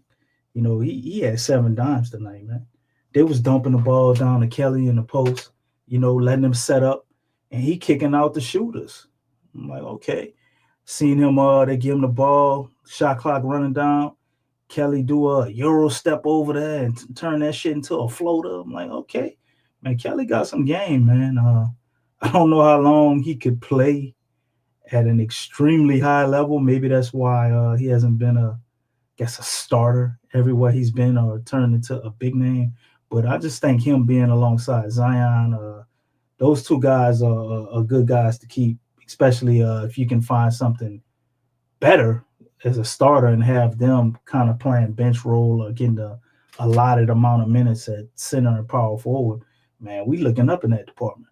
But even though I like to keep talking about positive, we got a goddamn L. So tonight, I noticed, man, which we already knew this, but we're lacking point guard. Oh my God. We need point guard so bad. Nobody can handle the ball. CJ positive tonight. He's balling out. But CJ handled, to me, just it ain't what it used to be. He did cross somebody, had a nice little move where he crossed somebody and Jaden his face, that was fire. But too many turnovers and just missed opportunities, with easy plays. But this is an ongoing theme for the Pels, man. I mean, they've needed point guards since forever. Since Lonzo Ball, Drew Holiday left, we never replaced those guys or did anything close to replacing them. You know what I'm saying? It just ain't happened. But nonetheless, I think during the draft, we may be able to fix that issue. Got a guy like Dylan Harper who we possibly can get. But outside of him, I don't know what we do from that point if he's not on the board, because a lot of the guys that are projected up there, VJ Edgecombe, with your man Trey from Texas, he ain't no point guard, even though I like his game a lot. I like him. I wouldn't mind if the Pels did get him. But we still need a point guard, so that showed tonight. And I think a point guard would have helped with that execution down the stretch. Pels probably would have came out with a win, even though I probably would have been pissed off if they won, to be honest. But let's go over the Detroit Pistons, who, if we're being honest, I don't think we have a chance in hell at beating the Pistons. I don't see how they do it. Detroit's playing for something. The guys are all on board, Cade Cunningham is being everything you thought he would be, averaging 25.9 points per game, 46% from the field, 86% from free throw line. Duran's still doing his thing, leading them in rebounding with 10.4. And you got Cade lead them in assists with 9.3 assists. So he giving you 25 and 9. So he damn near, Mr. Double-double. The only player they got missing is Jaden Ivey. So they pretty much gonna be fully loaded, man, when they playing us. This is two days away, and they got Zion being out. So I guess I gotta look more into that. But the family was in the chat. They said they heard Zion had a baby. If that is true, man, congratulations to Z. Welcoming a life into this world is a beautiful thing. And especially in a losing season like this, like you ain't gonna never want to miss your baby being born. But shit, we losing like this. You see your baby being born, man, just take the whole week off, bro. Don't even trip about it. We ain't about to do nothing anyway. The matchup indicator has us indicated at losing, which is pretty much the norm at this point, 71.6%. So they don't think we have a chance in hell either. I don't know if Yves is going to still be out. Brandon Boston, Herb Jones, DeJounte, they all going to be missing. And boy, wouldn't Trajan Langdon love to stick it to the Pelicans, right? I think he would love it to be able to come here, get a W, show up David Griffin, who was probably taking the man ideas and just hiding them off in the corner. Q would say he was a goddamn mime. He don't move, don't talk. Halftime, we didn't know what was going on with Trajan. But whatever he doing or did is working for him because he got the Pistons over there humming. And when we play them, Monday, should be able to beat the Pels, especially a Zion-less Pels, a directionless Pels. We ain't going anywhere. All right, my man Kevin Knox said he got a question. Okay. Is CJ on contract for next season? Well, yeah, Kevin. Fortunately, he is. CJ is due to, I believe, to make, look it up. I think it's like $35 million, though, if I'm not mistaken. And this is the last year that he's on contract for. That's why a lot of people predict us to be able to trade him this next season because he will be an expiring. Oh, my bad. You know what? It's all threes, brother. CJ has the weirdest contract ever. 3. So he was extended for 2 years, $63,999,999. I'm sorry, $9,999, which breaks down into $33,033,000 and $3,300. Probably said that shit wrong, but y'all get the point. 33 million and 3 for every goddamn thing. So CJ must be a lawyer, man, because he won his 33 and the third for sure. So yeah, he gonna be here next year unless the Pelicans pull off a trade in the offseason. All right, let me see my man Jay Carvello talking about what you got up here, Jay. DC, question about next year's rotation. We don't get flagged. We good with KO. Oh, you talking about Carlo? Oh, Kelly Olynyk. And Carlo at the 4, so Zion and Fam the full-time 3. Yeah, I like that. But I still think we can upgrade at center, man. I really do. I think we can upgrade at center. I don't want to see Kelly, Olynyk, and Carlo getting major minutes. And then you got to think about the inevitable thing that normally happens with the Pelicans of one of those guys getting hurt. Like it's inevitable. Like, we just for whatever reason can't completely stay healthy. So I think they would definitely be in the rotation. Even if we get flagged, I think it's still a way where you can put both of those guys in a rotation. If you had flag, and then Herb, man, he's got that shoulder injury. Herb's gonna be out for a while. I don't think he's gonna be ready at the start of the season. So, that's another guy who can play the 3. Herb can play some 4, even though Willie Green was trying to play him at center and shit at time. That ain't really work. But at the 4, I think Herb will be fine. So, but he ain't gonna be there at the beginning of the season. So, yeah, Jay, that's looking like the rotation, and I like it. I really do. But if we can find a good center through trade, everybody's always wanted Miles Turner from Indiana. He's the prototypical center you would want to put around Zion. But there's other guys out there. And then they got a lot of guys in the draft too, man. And ain't no telling who the Pels are able to come across if they actually have the foresight to draft another big man. They did it last year, so maybe they think that's enough. Who knows? we did find, Jose and Najee, even though that was felt like decades ago now. Like Najee ain't even here no more. But we found those guys in the undrafted pool. And I think some players may be willing to come to the Pels because shit, if you undrafted or you on a G League spot, you might get major minutes with the Pels. All these damn injuries we have, so possibility. Let's go through some more comments though. Let me see what we got here. See. Hopefully Willie Green going soon as the season over. Shit, I hope they fire him right now during the season. So my man Don Guillory was happening, brother. Say DeJounte, Herb, Trey, Zion winning rings for Nola. Need a better center. Messi should be playing against backups. True. I agree, man. Yeah, if you got DeJounte, I think DeJounte and Herb actually that would be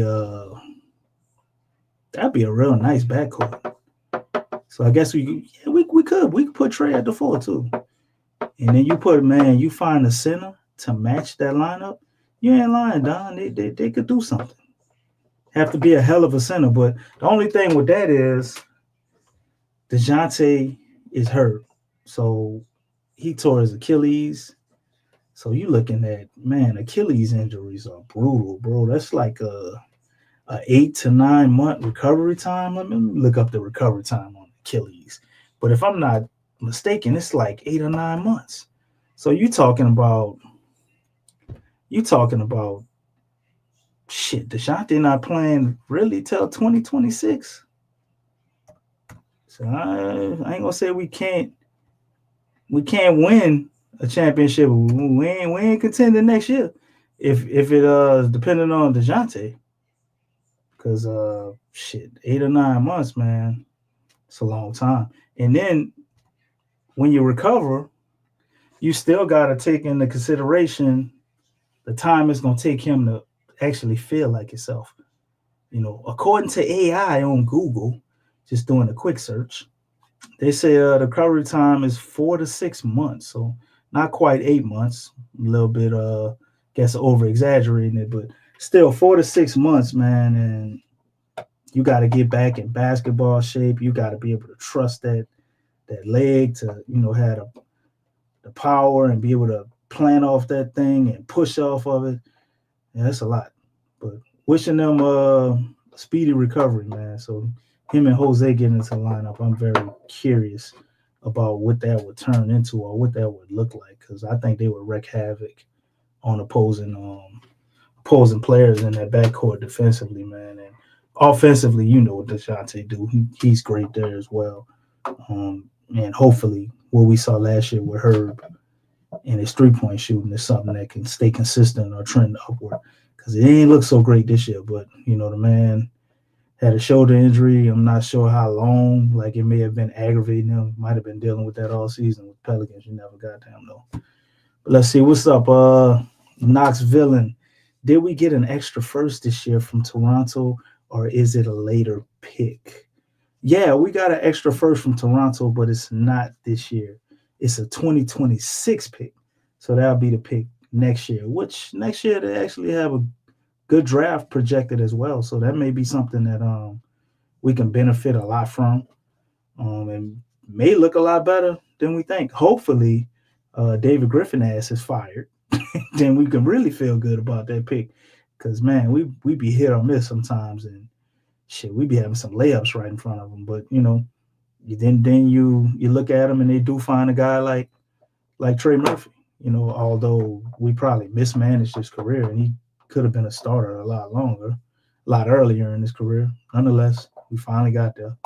So next year, 2026 pick, man.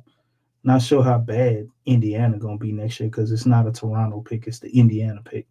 So whatever their record is next year, we got their first pick. So we'll see. But, they're going to try like hell to contend, knowing they don't have a first-round pick. So probably won't be that high. Middle of the pack at best. Let's see here what we got here. Jay Carvello. Props to Carlo. Willie tried to hold him back. He's refusing to let him hold him back. He been balling. Yeah, Carlo doing this thing, man. Taking it step by step, just progressively getting better. He's not trying to do too much. I think that's was helping him out a lot. And I knew Carlo would come around offensively once he kind of got used to defense. Because, boy, when they first started putting him out there defensively, he was getting his ass kicked. So much so it was tearing his offensive game up. Now you're a little more solid defensively, and you're starting to see his offense flourish. So shout out to Carlo, man. Hopefully he continues to get better, and maybe he can push for that starting spot if we can't find nobody better. When you never know what happens with a good offseason, they put the right people around him, but I wouldn't hold my breath on it. It's wishful thinking, though. Let's see what's up. What we got next here? Sam and Milton. We lost this game because of somebody's personal reasons. It really don't matter. Shit, he doing us a favor losing this game, man. All right. Would you take this game serious? We got 13 games left? And we got 50 losses. We had 49 before the night. Like, winning this game wasn't gonna change shit about this season. So who cares?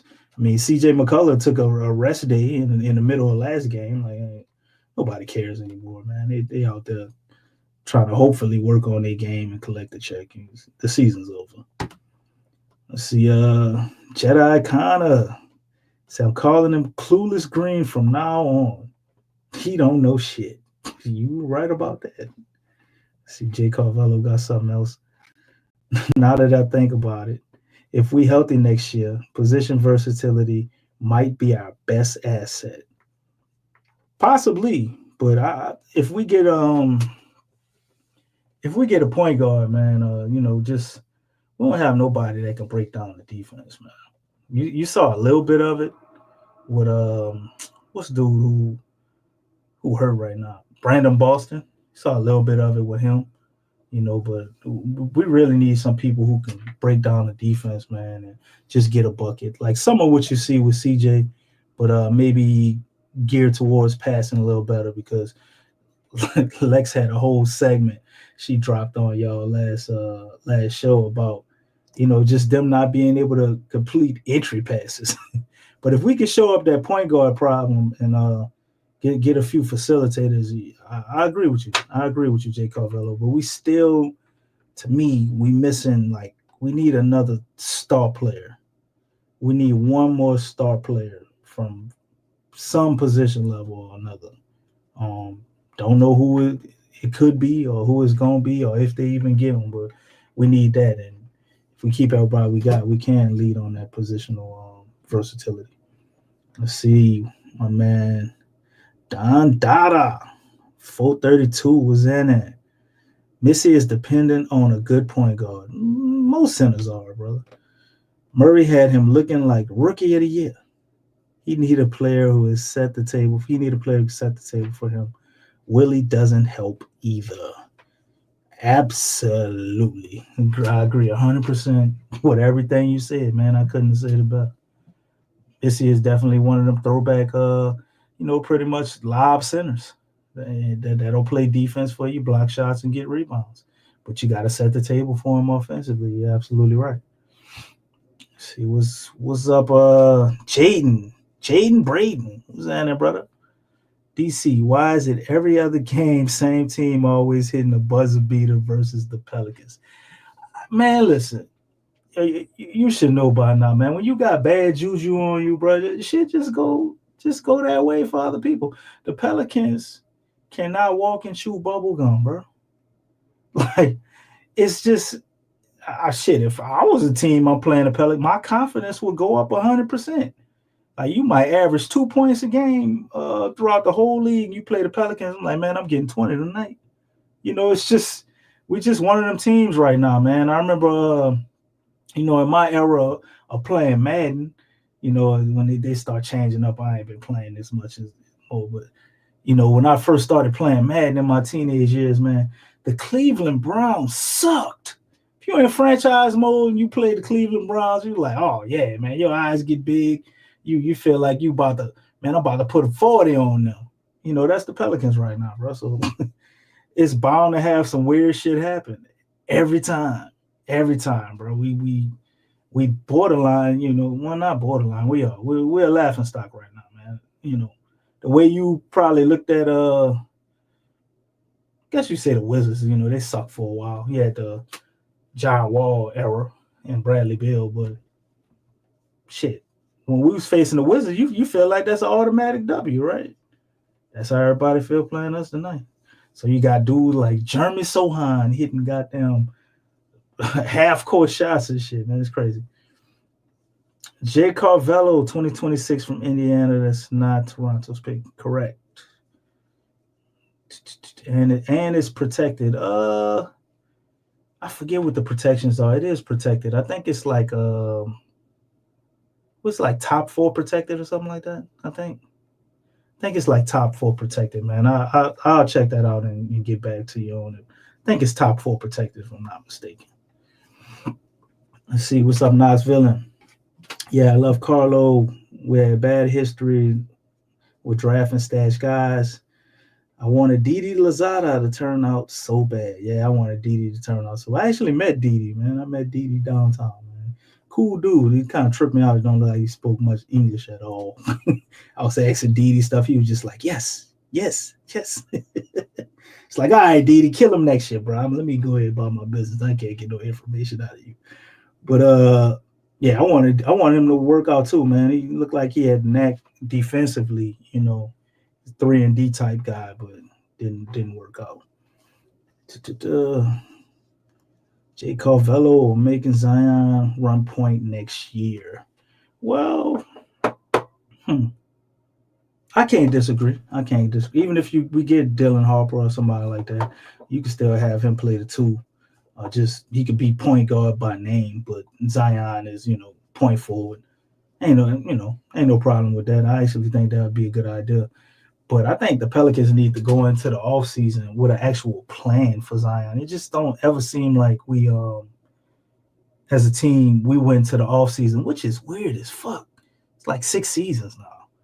But it don't seem like they ever went to the offseason like seriously planning to have everything run through him or like just building the shit around him. And I guess partially due to injury, you can look at it and logically be like, well, they didn't do it because, you always get injured. I'm like, okay, I get that. But what if you don't get injured? I'm like, and you looking at what this dude can do, like, why wouldn't you run everything through him? He has a point guard skill set. Zion has been a point guard since he started playing basketball. If you watch his history, he always tells his stories about who his mom told him. Look at the first basketball player he studied was Magic Johnson. And until he had his growth spurt, that's when he started playing a forward position. He shot up in height like over one summer. So, and that skill set following him. And I mean, you had a lot of big men. You look at AD had a similar story like that. Although you wouldn't have him play point guard, but you get the point. So, yeah, I feel like Jay Carvello. Definitely wouldn't be mad at Zion playing point guard. Let's see. Don Dada. We lost Wizards 1. We gaining ground on them. Yeah, we are, but man, the Wizards they damn good at tanking, man. But they experienced too. They got years of experience at tanking. I don't know if we could win the tanking cup against the Wizards. If Zion had a kid, go be with him for the rest of the season. We can even name the kid Tank. Boy, you crazy. John Connor, did you watch Green's post-game interview yet? I want to hear him say, oh, we did good.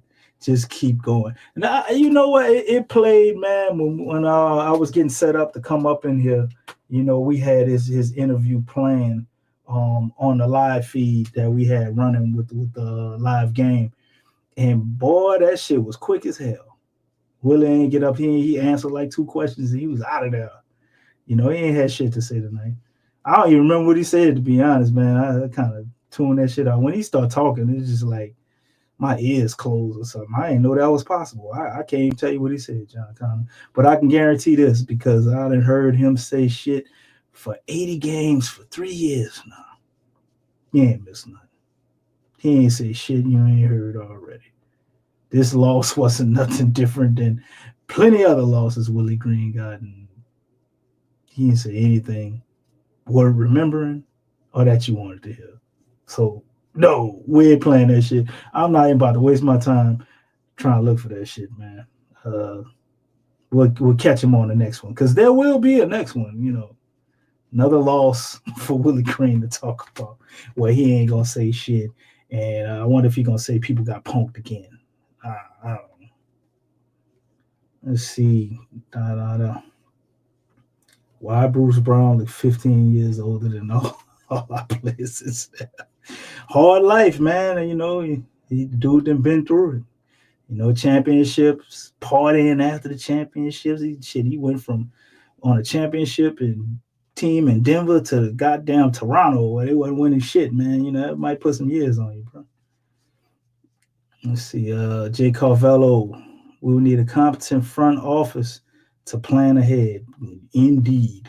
Shit. I guess we just going to be waiting on that, because we do not have a competent front office. And that's part of the reason why we're so diligent about doing this show, man. We started this show loving the Pelicans and just, you know, everything that was going on, being here in the city and always having love for your teams. The people know.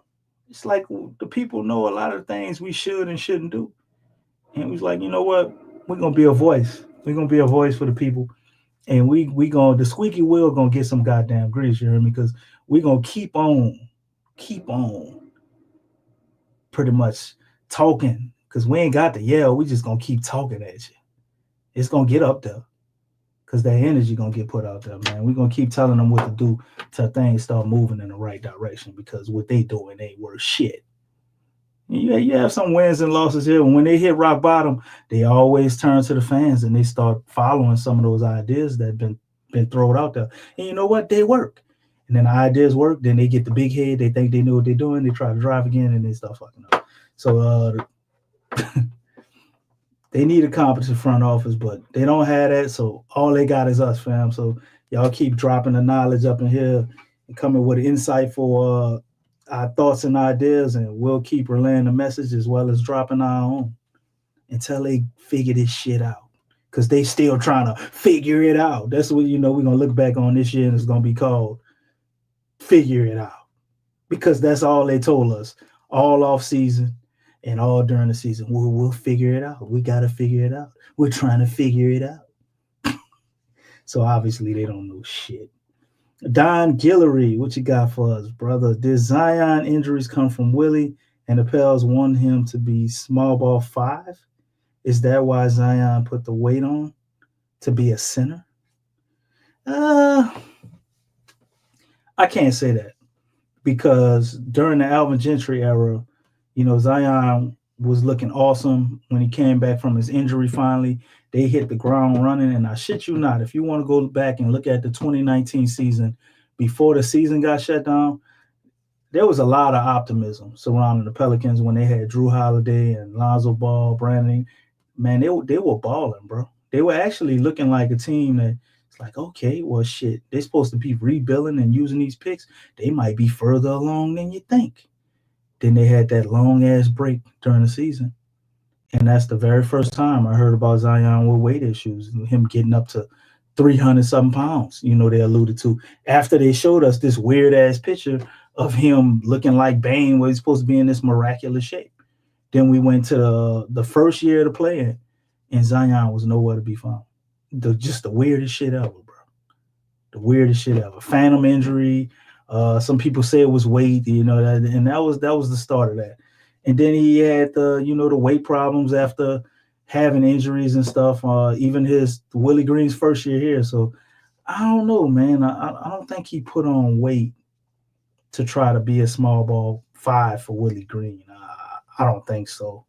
When Zion spoke about it, and he spoke about how him and his team views the weight, he talked about the fact of Zion wanted to find the perfect weight where he can still use his weight as an advantage, because he felt like it was a good thing that he was that heavy and he can use that as an advantage to bully people, right?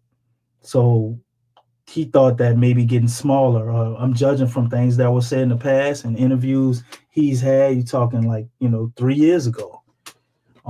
He felt that having his size was an advantage, and it was always an advantage to him to be that. So I think a lot of that had to do with him and not really wanting to change, as well as, getting injured.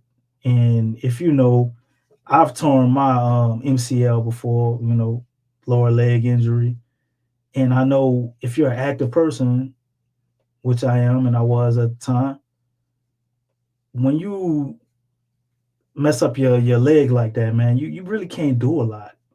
So if you work out a lot, right, and you have an appetite and you eat certain stuff, well, now you're not working out, you're not moving, and you're still eating the same shit. You're gonna put on weight. Everybody does. It's just a matter of how far you let that keep going. So I think it's just the injuries, along with his mindset of he didn't think it mattered. Because I mean, shit, Zion was 300 pounds. He's still gliding through the air, shit, man. You know what I'm saying? So you just feeling like you're invincible. I think that's what that was about, Don. Was Zion at the one help with his conditioning, consistent movement, etc.? If he's going to play the one, he definitely would have to go in the offseason and prep to play the one. And I think, if anything, playing these short minutes, keeping him healthy with the 28 minutes a game and whatnot, I think it's a great move. I know a lot of people don't like it, but shit, he not hurt, and his efficiency is through the roof. So I think you just put a cap on his minutes the way you have been. And if they get with Zion, with all the data that they so-called collected and all of that, you will put a conditioning program for him next year to be able to elevate those minutes from 28 to 32 to 33, 34, whatever, 35, without it, they talking about they watch the load, they got little trackers on him, so without it spiking his load, because they are correct, man. Most injuries do occur when you're fatigued. So what they're doing, at least as far as him getting injured, it seems to be working. And I think similar thing would have to be done and create an off-season plan for that. But time will tell if the Pels will actually do that. Never thought I would say I miss the give them credit days before we at least competed. Yeah, man. Give them credit. But see, that's what we have when you give them credit, bro. We done ran out of goddamn credit. We ain't got no more credit to give them. We done ran out that shit. I think Harper a better fit than Flag for us. Flag might cause a log jam. And I don't know, man. I think Cooper Flag is versatile. Like, you could play him like a 3-and-D wing.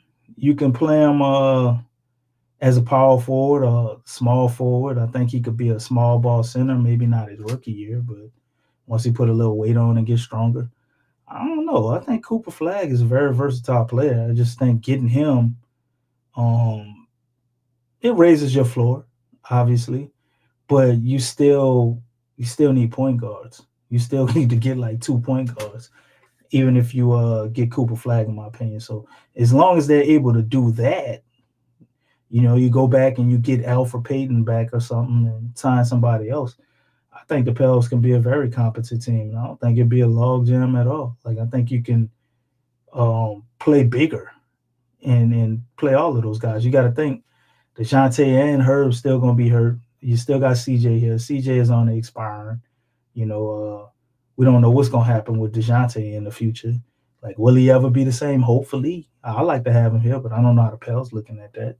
So, I don't know, man. I'm all for Flag or Dylan Harper. I don't think we can go wrong. And you just would have to make the necessary moves, obviously, if you get Flag. All right, Knox Villain. I almost don't want Flag because I feel like they would try and get Zion up and out of here to the Lakers or some stupid shit. Well, hey, to pray to you, Knox Villain, they already talking that shit now. Like, anytime, it's like a cycle, man. Zion gets hurt, right? Oh, he's fat, he's out of shape, he's horrible. Then he starts going through his rehab process. The Pelicans organization hasn't done right by him. They blame him, then they blame us, then they blame him. Then Zion starts playing good again. then he need to get out of New Orleans. They're messing up his NBA career, and let's get him to a big market where this talent can be put on Front Street. And everything I just said, like over the past 3 weeks, you probably heard all of these points. If you watch other information that's out there or read other articles, and this has pretty much been the trend. It's always a clickbait topic like that with Zion. And I think anybody that has the level of talent he has, whether we got flag or not, man, it's always going to be conversations about him going to the Lakers, the Warriors, your Miamis, your Knicks, the Clippers, just those type of teams in the big market. And it's just always going to be a thing. A la Giannis, Giannis has been in Milwaukee forever, and apparently this year he's leaving again. So it's just a thing with having a player like Zion. You always got to deal with, man. I think the ability and the pressure for him to get up and out of here will be here for his whole career, and ultimately, more than likely, it'll be up to Zion whether he wants to stay here or not. Because after he fulfills his second contract, that's what guys usually do. They'll have those first 2 contracts. They get paid on the other big contract. Then after that, they go chase their basketball greatness so they can, put their name in history. Get a finals ring, and you're pretty much a Hall of Famer at that point. If you've been a perennial All-Star and All-NBA and crossed all the other checklists, you get you a ring. Like you welcome into basket immortality. So it's all on how Zion views things and what he wants to do, in my opinion, as far as that. I don't think it matter with Cooper Flag or not. Dandada. We did figure it out. We came with the conclusion that the Saints, that this shit ain't gonna work. True that. We came to the conclusion, fam. We came to the conclusion. They still trying to figure that shit out. Maybe they'll listen to us. I remember that. Susanna, Stacey, Jay Carvello, we rolling, had Memphis shaking in their boots. Let's see. The Pistons are going to be a problem. Yeah, they are, man. And I always saw it with Cade, man. I saw it. I think maybe last year or the year before last, I was watching him play this before he got hurt. And I was like, damn, shit, Cade better than B.I. And nobody don't talk about him, you know what I'm saying? This is before everybody start talking about him. And I remember him saying he wanted to play with Zion, and they had all these articles about the Pistons being us. Like, shit, trade him over here. What we got to give up? They wound up keeping him. Now you see it, man. I knew he was next up. I think I made a comment like last year. I said, man, if we get Cade and Jonathan Isaac and we keep what we got, the Pels will win the championship. Oh, DC, you crazy. But shit, Cade that dude, man. He that dude. And you see it, shit, you get the Pistons back winning. They've been losers. Man, I don't feel like the Pistons did much anything since Chauncey Billups and Rip Hamilton and Rasheed Wallace, Ben Wallace and all of them, man. Yes. They had that 1 year with Blake Griffin and Stan Van Gundy. Other than that, they've been sucking for a while.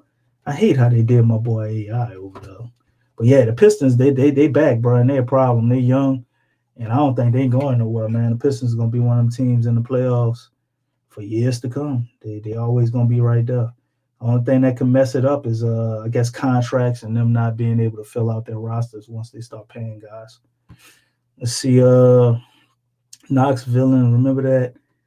In one of the playoff games, Zion tried to lobby to get into the playoff series against Phoenix, but Griffin denied him. Yeah, I remember that, man. When he was coming back from the foot injury and all that, and he was doing the phantom dunks and shit and with his shirt off, to show he wasn't big and he can still do it. I remember that, man. It was very weird times, man. Very, very, very weird times. Didn't quite understand that shit then. Still don't understand that shit now. I still don't think with Zion, I'm not sure we would have beat them. We probably could have. It depends on what version of Zion you was getting. Because,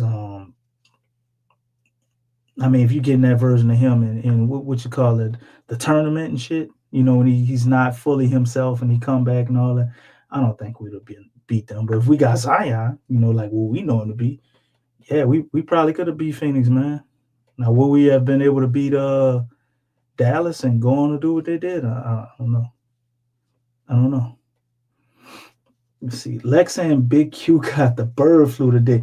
Yeah, family, they sick, man. They sick. They got the bird flu and they sick of this shit. I don't blame them. I was sick too. I just, I guess I'm doing a little better than them. I was able to show up, Jedi. Let's see what we got. Could Chris Paul finally come back? You know what?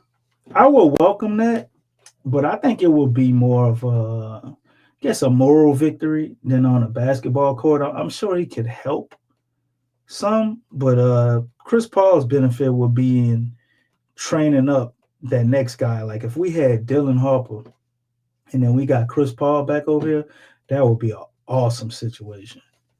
I would love to see that. He come back here and get to do his farewell tour and, kind of ride off into the sunset, or maybe hang around for 2 years, I love to see it. He always get up there behind the podium and he talk about how he loved New Orleans so much.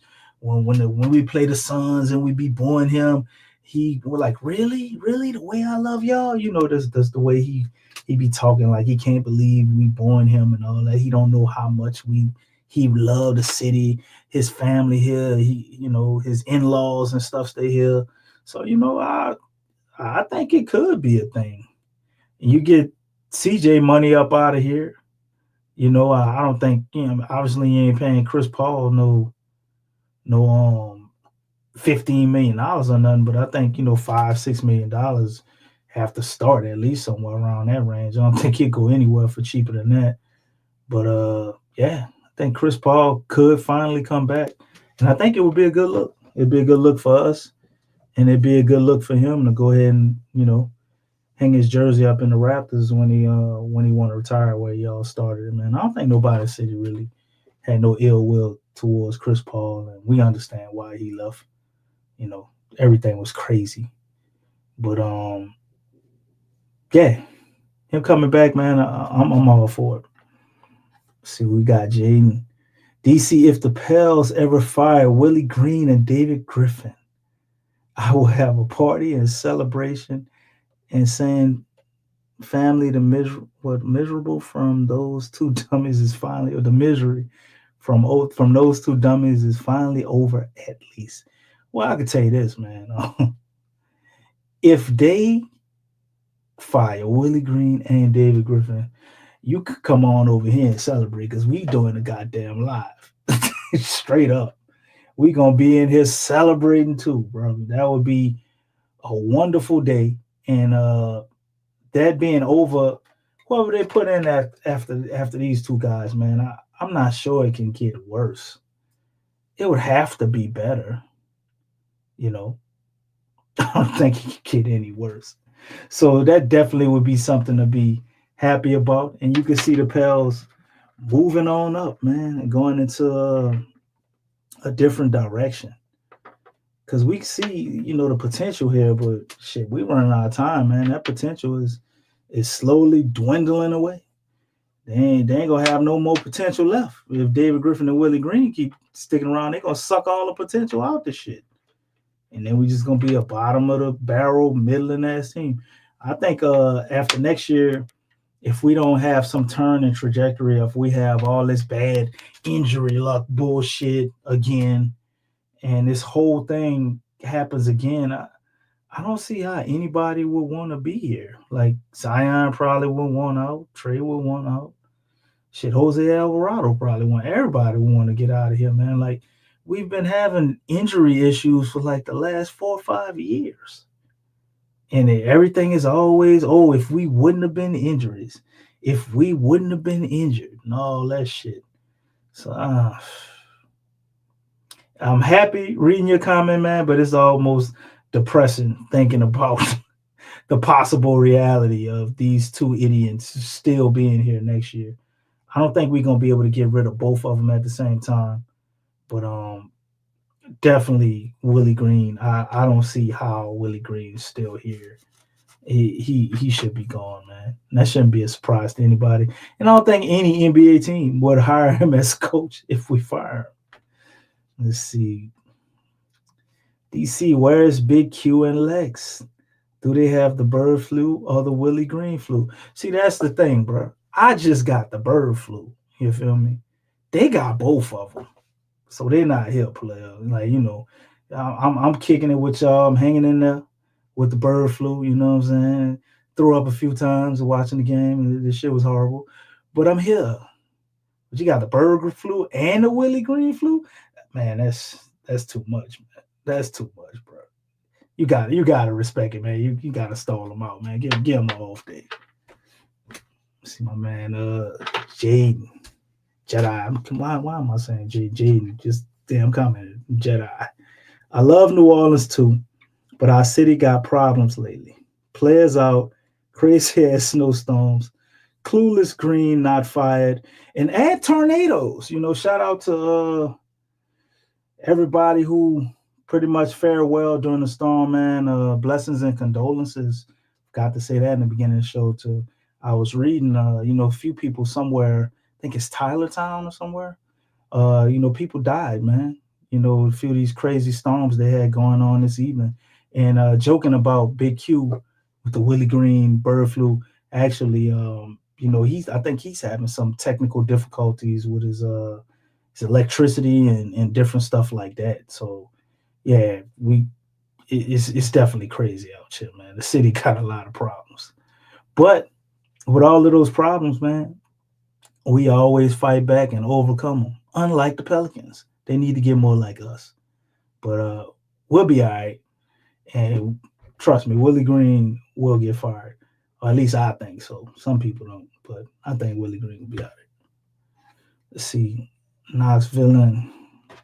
It could get worse if they hire Monty Williams. Nah, actually, I think Monty Williams, I don't want him to hire Monty Williams. But Monty Williams would be an upgrade over Willie Green. At least he would be running the philosophy that he created. I'm sure he'd do that shit better than Willie. You know what I'm saying? Monty had a horrible go of it in Detroit. But the weird thing to me is every coach who comes in and they're like, I want to be the coach and I want to have GM duties. Can anybody please put in the chat or refreshing my memory where that shit ever went well? I don't think that ever went well anywhere. When a coach comes in and they want to have, GM responsibilities and coach the team. Monty Williams did in Detroit, and Detroit crazy as hell because they did the same shit with Stan Van Gundy, and that shit burnt up too. So it's like, I think Monty's still a good to solid coach. He's obviously not like a Hall of Fame coach or the best coach, but I think he's a good to solid coach. I think he's definitely better than Willie Green. When Willie Green got his ass bust by the Suns when Pelicans lost and he was crying and shit, it was a reason he went over to Monty and jumped in his arms and let him wipe his tears away. It was a reason for that, man. So I don't think it would be worse. Still don't want him here, but I don't think it'd be worse. Let's see. Knoxville and Detroit and New Orleans is a perfect example of how a coach can hold back a team. Absolutely. Absolutely. Jaden, I think Willie Green flew. I don't blame him. Let's see. Can't wait to smoke that Willie Green pack. Shit, I know you can't, man. Yeah, Jedi, there was a tornado, man. There are tornadoes out here, bro. They've been warning us for, I guess, since yesterday. And today was really weird. It was real windy and stuff by my house. But, we doing all right. Everybody I know doing all right. But, some people didn't fare well through some of that. Willie learned under Monty. Absolutely. But obviously, he ain't learned enough. I mean, as bad as Monty was with Detroit, I can't act like I ain't watch him they had the Suns in the finals. You know what I'm saying? I can't gloss over that shit. I can't act like I didn't see Monty Williams have a Pelicans team with pretty much just Andy Davis and they had Drew Holiday. Maybe they had them in the playoffs. You know what I'm saying? I can't say Monty is complete garbage because I'd be lying. But he done a horrific job over there with Detroit, and he could not keep the team together with the Suns. Lost the locker room and all that shit. But still, with all that, Monty is head and shoulders above Willie Green. Willie ain't learned everything that he should have from Monty because he's been better. Like some stuff, Monty he's gonna attack mismatches. Monty gonna call timeouts at the proper times and shit. Willie just works, bro. It's pretty much one of the worst I ever seen at this point. See, DC, who do you think is worse at tanking? Is it the dumb Mickey Loomis, a chicken head, dumb Willie Green? Who is who? Well, I mean, I can't. I gotta compare GM to GM, and if I gotta say who worse at tanking, I always say Mickey. Mickey, oh man, he breaks his neck to tell us they're not rebuilding when they should be rebuilding. It's like just because they rebuilding, I guess he think nobody ain't gonna go to the games at all. But I think Mickey Loomis is by far worse. Because if we would have went into last year and put in some proper context, we probably be picking where the Tennessee Titans is picking at. But we fought like hell to win extra games for no goddamn reason with the Saints. Like we wasn't going anywhere. David Griffin is doing his best to try to make sure, the Pels lose. And I guess I see why you threw Willie in there because I think sometimes he jump in the middle and he be actually trying to win. But he just so goddamn incompetent that he can't pull it off.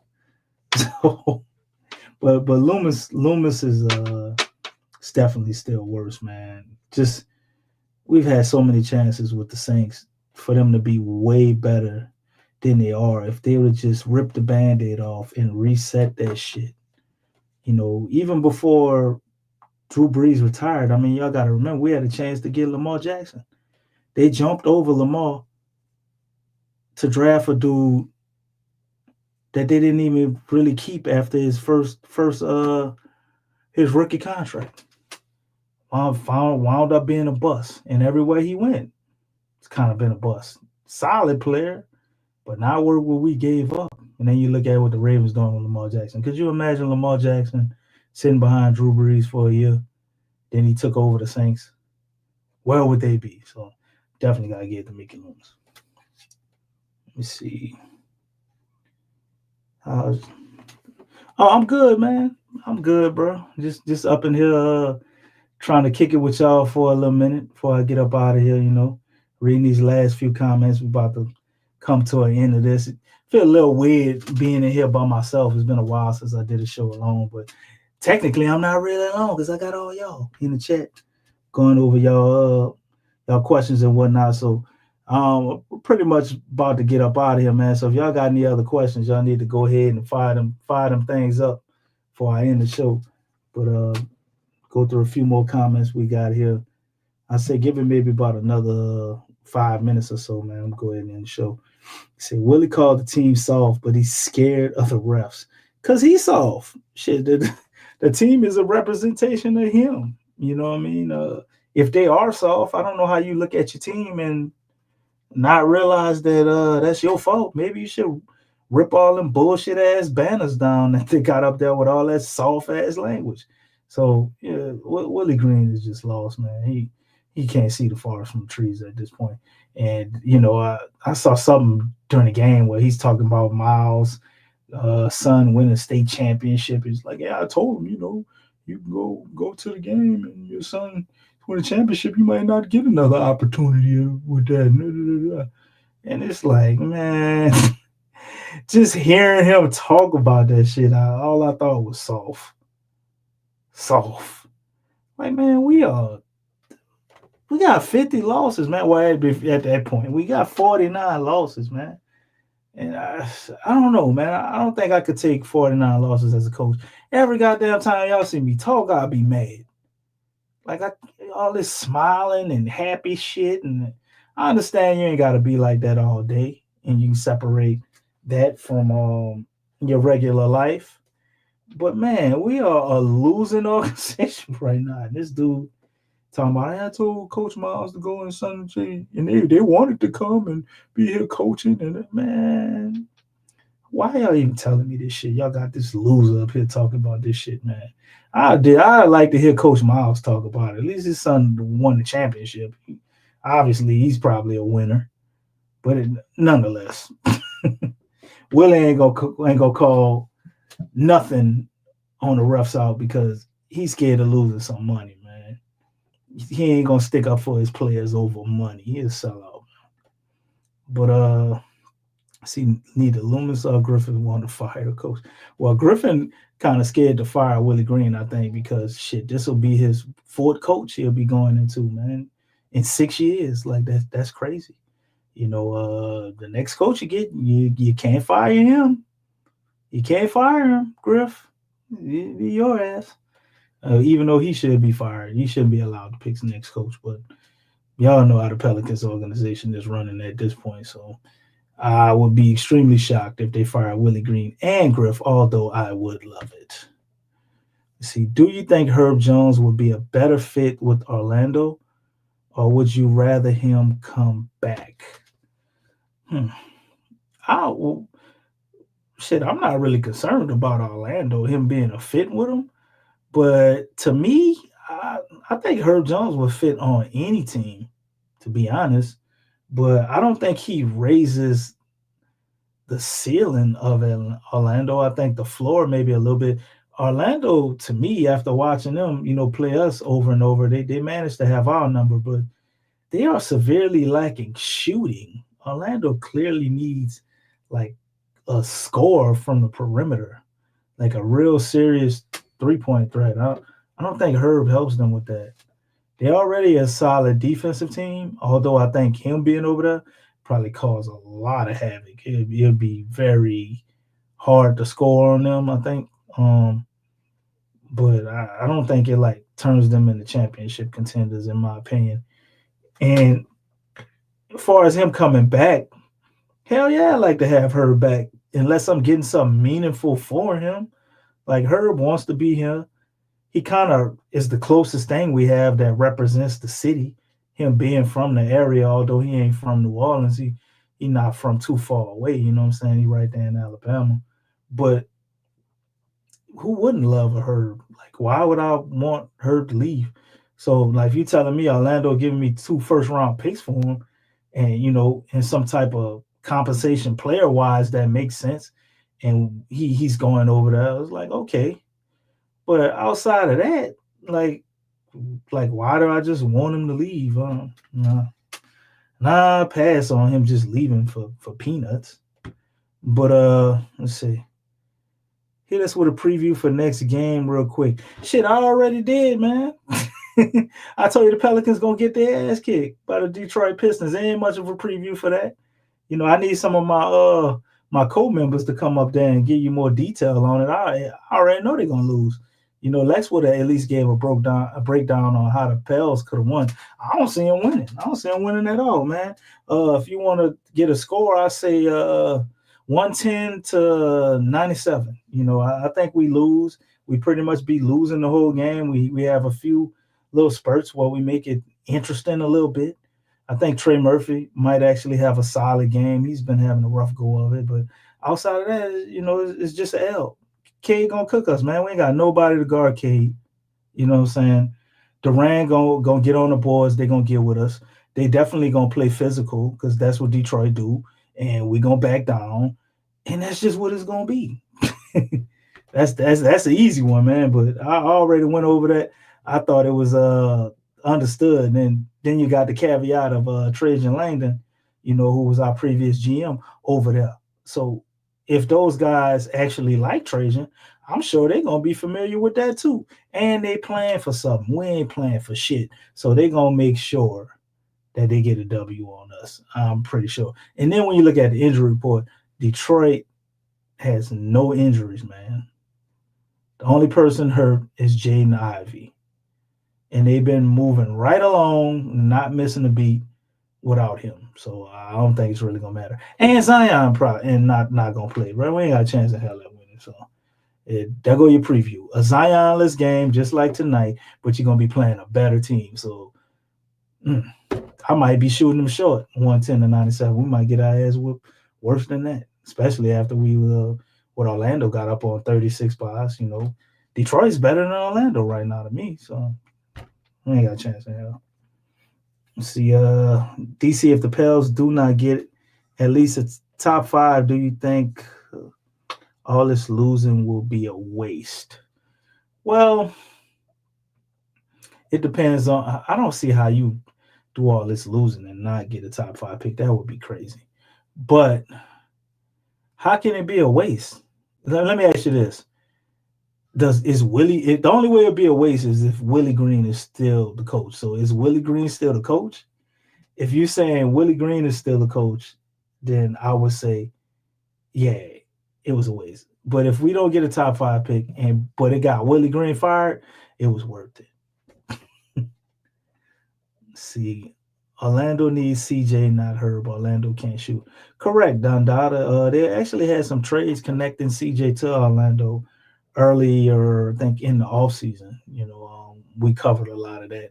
Would have made a lot of sense. And we're talking about possibly getting Jonathan Isaac and people like that, or Wendell Carter Jr., Jonathan Isaac, some combination of those two guys, or Wendell Carter Jr. and Anthony Black, which would make a lot of sense now without having Dyson Daniels. We definitely could use Anthony Black. But just, some combination of that. But yeah, CJ not Herb, man, makes a lot more sense for them. DC, I have to ask you to do this. Well, the reason that Willie Green is still on the team is because of the secret contract. Dun, dun, dun.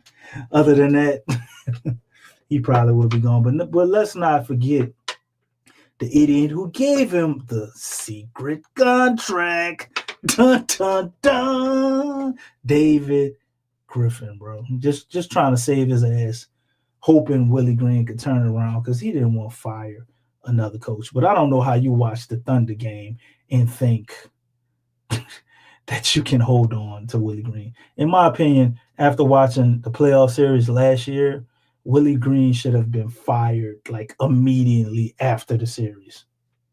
But they had already gave him the secret contract dun, dun, dun, before the season started and didn't tell anybody till after the season so we can be like, oh, that's why he didn't get fired. Man, fuck that. Still tell that secret contract, dun, dun, dun, because I don't give a shit. He should have been out of here, man. Just completely incompetent. The whole thing with BI, he got to figure it out. I mean, I ain't never heard no coach get up on a podium during the playoff series saying no stupid ass shit like that. Moving on. Thanks for your Herb opinion and nice talking to you. Appreciate it. Nice talking to you too, Jedi. About to get up out of here, man. DC, if the Pels not getting back to winning next season, how many Pelicans players will want out? I think a lot of them, bro. Pretty much any player worth anything. Like, you might have some young guys that want to stick around and figure they can take it over, but Trey and Zion for sure probably would want to get out of here. If we have another weird ass season, where even if one of them get hurt, it's just too much, man. It's like the same shit keeps happening over and over and over. Can we ever have a season where our starting guys get to play a serious number of games together and don't get hurt? Everybody would get a little banged up, but don't get serious injuries. I couldn't even be mad at them, bro. It's like, are we cursed? At this point. So I think a lot of guys will want out if we have another bad season. I say, my bad, haha, I'm working right now. I probably missed it. All right, DC. Who do you think is the best player in the NBA right now? Who is it? Right now, just the overall best player, man. I mean, you got to give it to Joker right now, man. The numbers he put up, it's just crazy. And I remember one point in time, they was all in shambles, talking about trading this person or that person, and Joker do what Joker do, man. He put Denver on his back, even though they lost to the Wizards tonight. But I think he's the best player right now. Shea is up there, obviously. That's it. That's it for me, man. That's like 1 and 2 right now, just based off of this year. Personal preference, there's a lot of other guys I like. I know some people might like Spidey, like Donovan Mitchell over there, what's going on in Cleveland. But I don't think he's having a great enough season, even though his team is, for him to be the best player. He's got to be Joker to me. Let's see. DC, yes, it will be a waste if Willie Green is still our coach, no doubt. Dun, dun, dun. Thanks for the show. Appreciate you, Knox, man. Appreciate y'all for being here, man, giving me some questions, because I ain't had a lot to talk about tonight. Expected to do the show with some of my co-hosts, and it was a real lackluster performance. I wasn't feeling real creative with the topics after watching the Pels tonight. So appreciate all y'all input, man, and questions, and just adding a little spice to this for me and helping me out get through this one. But got this last comment, man. I'm gonna go ahead and get out of here. Man, Dundada, been talking to all y'all tonight. Lucky we traded BI because he wasn't gonna play for us again. Man, you see that, huh? It's the worst sprained ankle ever. I think Wendy was actually said that, calling out the Toronto for tanking, But if I'm BI, I mean, can you really be mad at him? He got paid, man. Toronto ain't trying to do nothing. We ain't trying to do nothing. Like, why play? Why play? Especially if you're a little banged up. Just start back fresh next year. But the only problem is it's a long history of that shit with BI, man. Remember he had a toe contusion and BI missed like 40 games or some crazy shit. It's like, oh yeah, he'd probably be out 10, 15 games, maybe 8 games. BI missed like 30, 40 something fucking games with a toe contusion. I was like, man, this shit is crazy. And still was holding on. Thought he could still be that guy, but I think BI just ain't want to be here. Maybe behind the scenes it was him and Zion mutual agreements on splitting ways. Although I don't think those dudes had problems with each other. I think those two were cool. But this shit wasn't gonna work. So yeah, it sucks we traded BI because he is a better player to me than Trey Murphy. But I think what Trey Murphy does fits our team a lot better. So it'd be a win-win for both. And I'm just preparing y'all right now. Y'all see Toronto next year. Don't be surprised if Toronto good as hell. Don't be surprised. It's it's the gift that keeps on giving. Call the Pelicans, man. Everybody that leave us, they go on the greener pastures and be successful. Y'all seen Dyson Daniels got a damn steal and threw it to what's the dude they got from Cleveland? Hit a last second shot, man, in overtime because of Dyson Daniels steal. This man that went over there and got a whole nickname and shit, the Grand Barrier Thief or whatever they call him. Talking about Defensive Player of the Year. Everybody who lead the Pels, man, it just seems like good things happen. That's why I think if we have another season where guys are pretty much underwhelming as a team, underperforming, it's a wrap. Like, why wouldn't you want to leave? Everybody who leave here do better. Imagine BI going there and they cutting up, and Toronto is like anywhere in the top 3 for a seeding next year. And you got guys like Zion and Trey looking at that. We got all these injuries and all this shit again, and we at the bottom of the league competing for a play-in, barely getting in the play. Wouldn't you want to get traded? So we'll see. We'll see, family.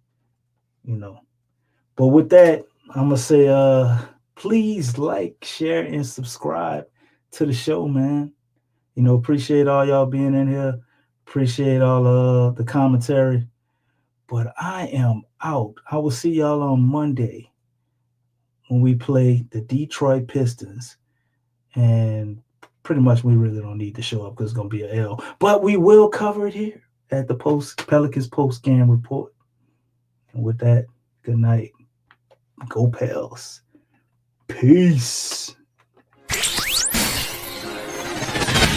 You're listening to the Pelicans Postgame Report on the PRO Media Network for all things Pelicans. Perfect. Fly Pelican, fly Pelican, fly Pelican. And I tell them that. Birds of a feather flock together. Fly down, I'm a Pelican forever. Pelican forever. Ain't gon' lie, I feel flyer than I ever been. We stay ballin', this New Orleans, I'm a Pelican. It's going down in the nest, wild, wild west. Come in town and you best show us some respect. 3-point threat, I better make it rain. If it's something, don't jump stupid like your ankle sprain. Always said, never hate the player, hate the game. Jumpin' where the dame late, punch a train. Post game, Big Q, talking about business. Bird gang, YouTube, they ain't flocking with us. Lock up the division mission, get into the finals. Finish competition, then it's going win the title. I know this flyer than you can get. Such a threat that the refs just might call a tag. You can double, you can press, but you can't check. Right, left, slide by you like a Eurostep. Fly Pelican, fly Pelican, fly Pelican. And I tell them that birds of a feather flock together. Fly down, I'm a Pelican forever. Pelican forever. And never, and never, and never, and never, and never, and never say birds of a feather flock together. Yeah, fly down, I'm a Pelican forever.